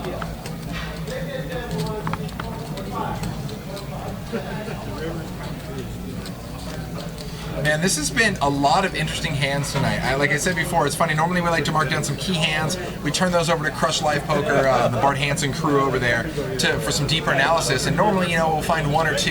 And this, we're filling up our whole sheet. Here's a hand. 5 minutes later, here's a hand. It's really good. I mean, the 5-5 plays really well. Anytime they use it, you got Nat, Mike Postle, Zach, Scott Ball, these guys on the table. You can get some really, really good deep level poker. Anthony, he's got a lot of gears. A lot of players, you know, would have checked that 10 there. James is just kidding. We are actually located just outside Sacramento, California. Just anything you want here, man. All the forms of poker you could like, all the table games you like, all the great food and booze. Come on down.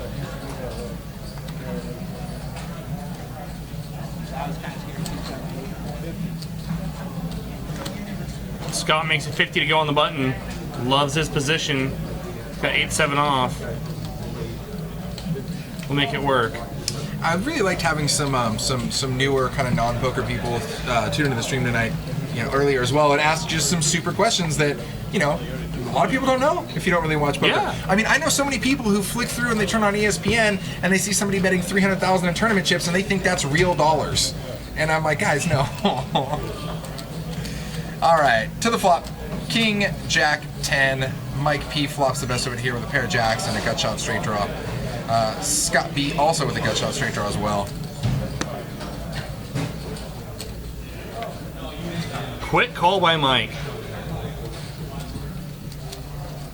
Mike check call 75. 4 on the turn. Check, check. Deuce river, and Mike's gonna make a little bet here. Mike bet 75. Hitting to where the king's just gonna call. Jack's might call. So Mike's it's kind of a little blocker bet, defensive bet.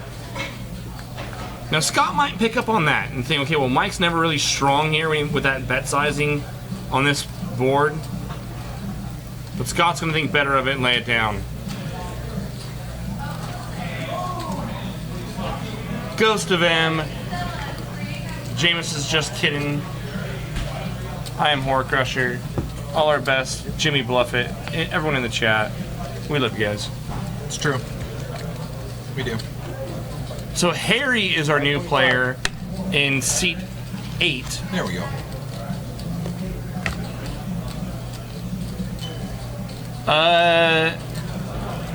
Tap TA Pearman. To Pearman. I'm gonna say Tapperman, yeah. Tapperman. Yeah. I'm saying everything wrong. Click Tapperman. Seriously, if you're just kind of whetting your appetite with this, we only have about 10 minutes left in this stream.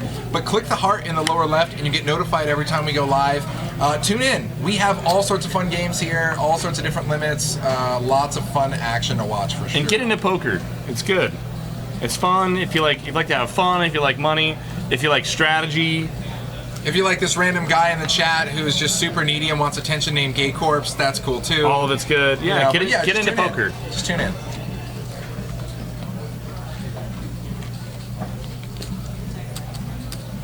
All sorts of Queen Jacks, King Jacks going on. Heads up to the flop. King Jack is already ahead and definitely going to stay that way. So pair of kings here with Reggie. Nat is drawn pretty thin here. I don't think Nat's going to fold. I think Nat's going to peel here. So 35. Nat's seeking out that 10 to get a hold on this hand. Board pair 9 could be a little scare card. Nat might bluff that card. Exactly. There we go. Here he goes. And the thing is, with this, we talk about capped range, we talk about ranges. That 9 is all over Nat's range. Why would Nat not have a 9? It's very easy for Nat to have a 9. It's a better card for Nat than it is for Reggie. Reggie's going to have less 9s than Nat. Nat's going to defend the big blind with a lot of hands like 8, 9, 7, 9, 9, 10, Jack 9. Yeah. Hands like that. Reggie raising pre-flop. He can have some 9s raising, but like I said, it's definitely a better card for Nat than it is for Reggie. Now Reggie's not having any of it. He says, I got a king, and I've been watching you play Kick Rocks, I'm calling. Kick rocks. That's what he's thinking right now in his head. Just a word bubble. Kick rocks. But now Nat's got to worry, okay. He figures that, okay, if Reggie called with, maybe if Reggie just had spades and called the turn with just spades, then maybe Queen High might be good so he can check.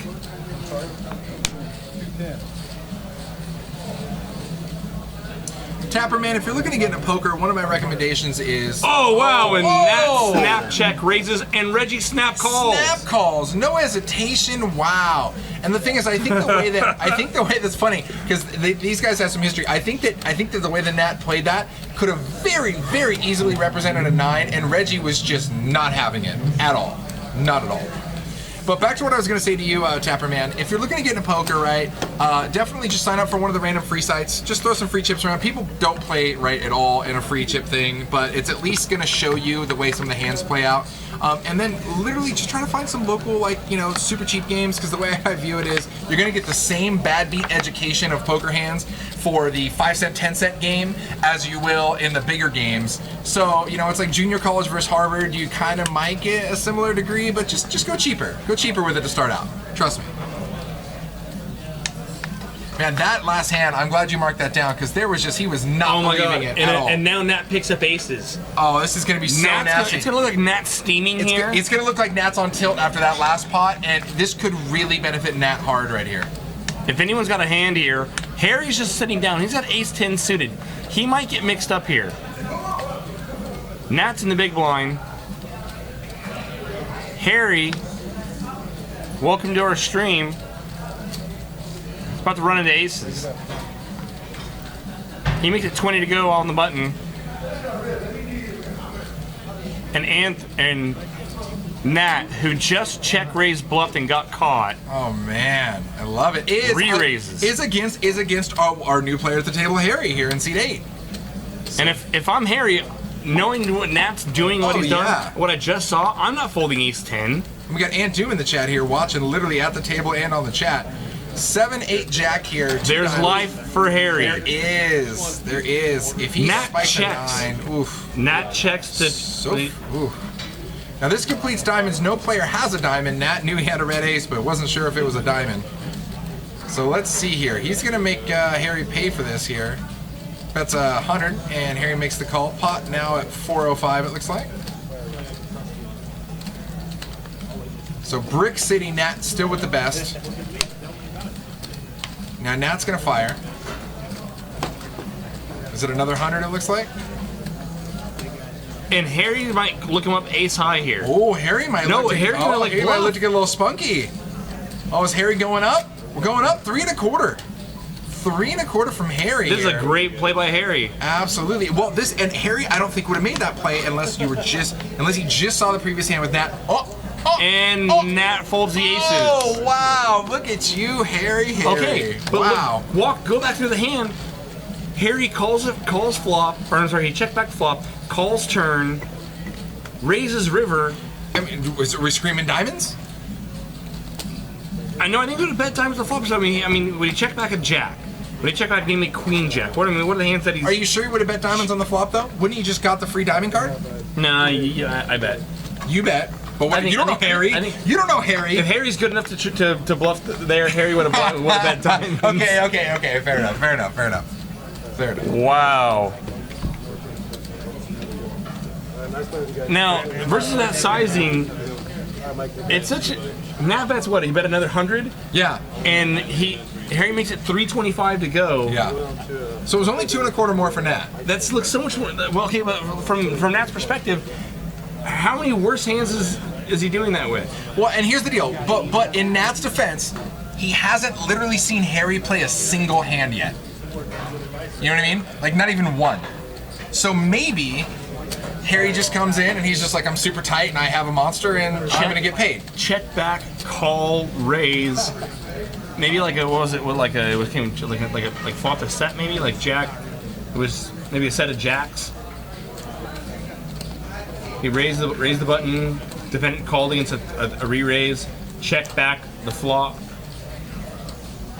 So here's the deal. He played it a little squirrely, but with that being said, I don't know, an extra 2 1/4. If I'm Nat, I might make the call. I call it a cry call, right? Oh, if my aces aren't good or whatever, blah, I call. Here's in table aces. I mean, that's You know. how many worse one pair hands would he raise? Would he keep staying with ace queen and just call? And would he raise ace queen? If you river your queen there, and he bets into you again. I don't think he'd raise. I think he'd just flat. So that's what I'm saying. So like yeah. from Nat's perspective, how many worse hands is he raising? If he wouldn't raise one pair, then his one pair is no good. Yeah. So I mean that's Nat's kind of like the spot Nat's in, and he made me think, okay, well if this guy would bluff, then it'd be bigger. I mean when he bets 100 and he only makes it 325, only 2 1/4 more after you just bet 100 and 100. Yeah. Nat's thinking, well, he's got to have me beat here because he would never raise, only one pair. I think Nat might have got inside his own head there a little bit too. Oh, we all do. We all. Yeah.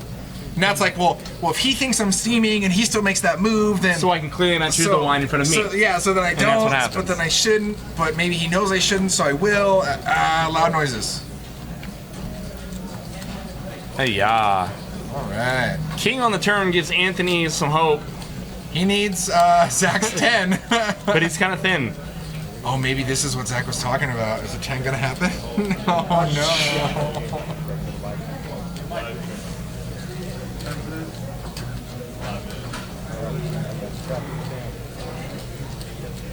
It's a good card to keep double barreling for Anthony.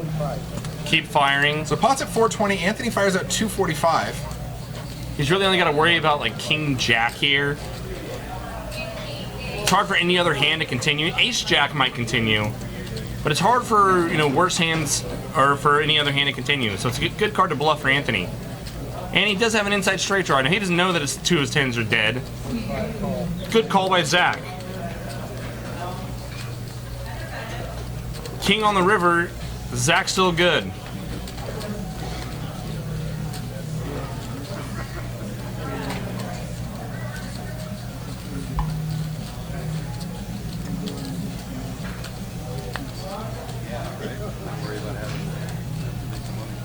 So he's gonna check over to Anthony. Pot's at 900. Anthony's putting it in there. He's gonna put the pressure on him Wow.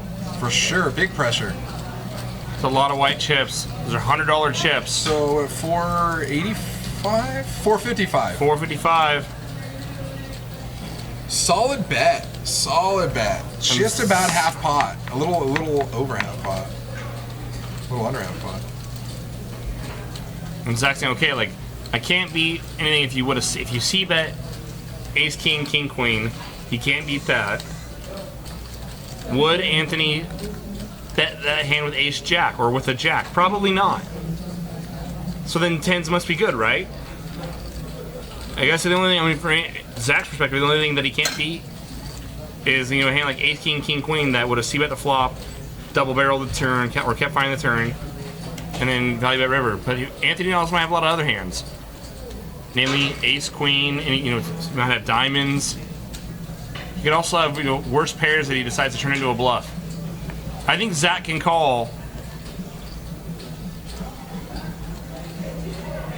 Well, But it's not an easy call. I was gonna say Anthony did a great job in this because I mean he's putting Zach in the box right now. Zach is just like, okay. I mean, do you have a jack? Do you have a king? Or do you have missed diamonds? Do you have? I mean, Now, where do you at? most players would check back a jack. Anthony's good enough to value bet ace jack here.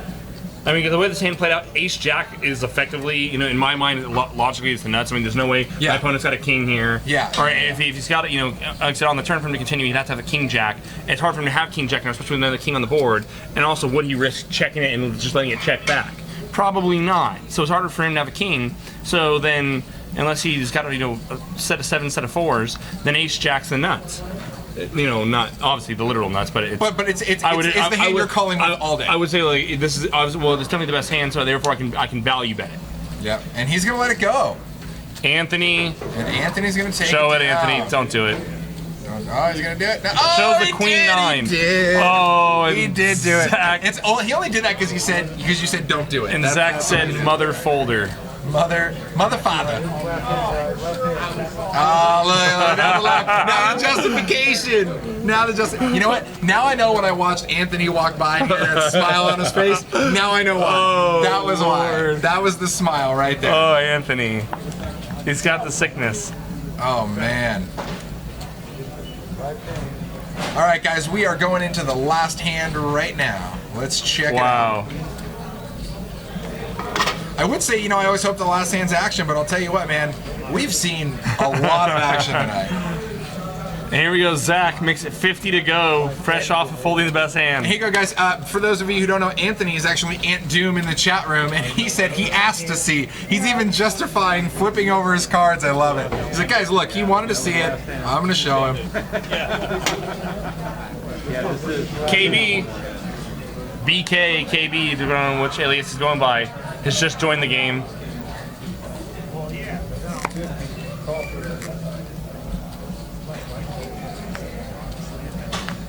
Bam. Andy's checking out. Mike's going to hop in there for the 45. Or, I'm sorry, for the 50.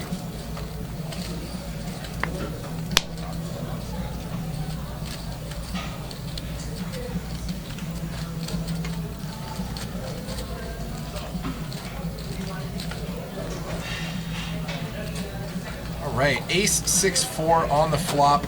Nobody really connects here. The best hand is actually still going to be our heart draw here. Reggie's got pocket 9s. He's in the lead right here. Scott hits his 6. Mike's got hearts. It checks through. 3 of spades on the turn. And Mike is going to fire out his flush draw. I think Reggie can call.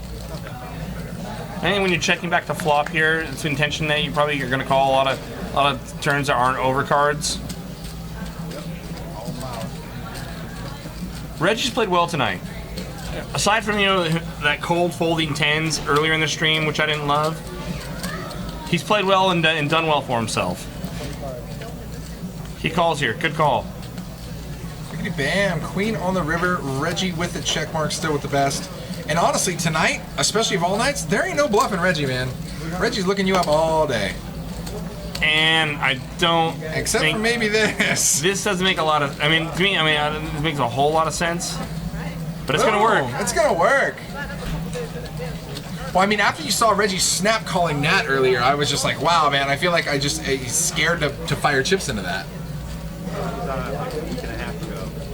Wow, what a great show. Wow. All right.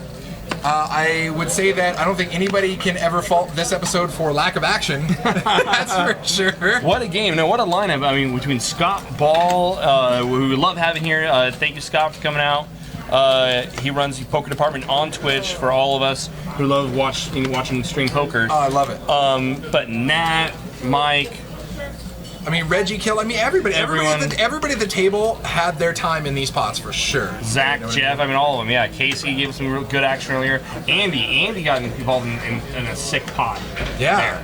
There. I mean, crazy stuff. Crazy I know. I'm just like I said. I'm looking for all these key hands we wrote down. I'm like, Wait. oh, there's so many of them. laundry list of it. Okay, guys, that was This Wednesday, do it. Veronica and Friends. It's all you hosers in the chat box. It's the Twitch friends for Veronica. It's Yeah. 1-3 no limit hold'em, and it's a mess. It's beautiful. Don't miss that one. Yeah, it's just a gorgeous chaos, and you want to be here for it. So, and it's gonna be me and Jake. So another J&J show, and we'll see you guys Wednesday. Right on. Peace. Later, guys. Have a good night.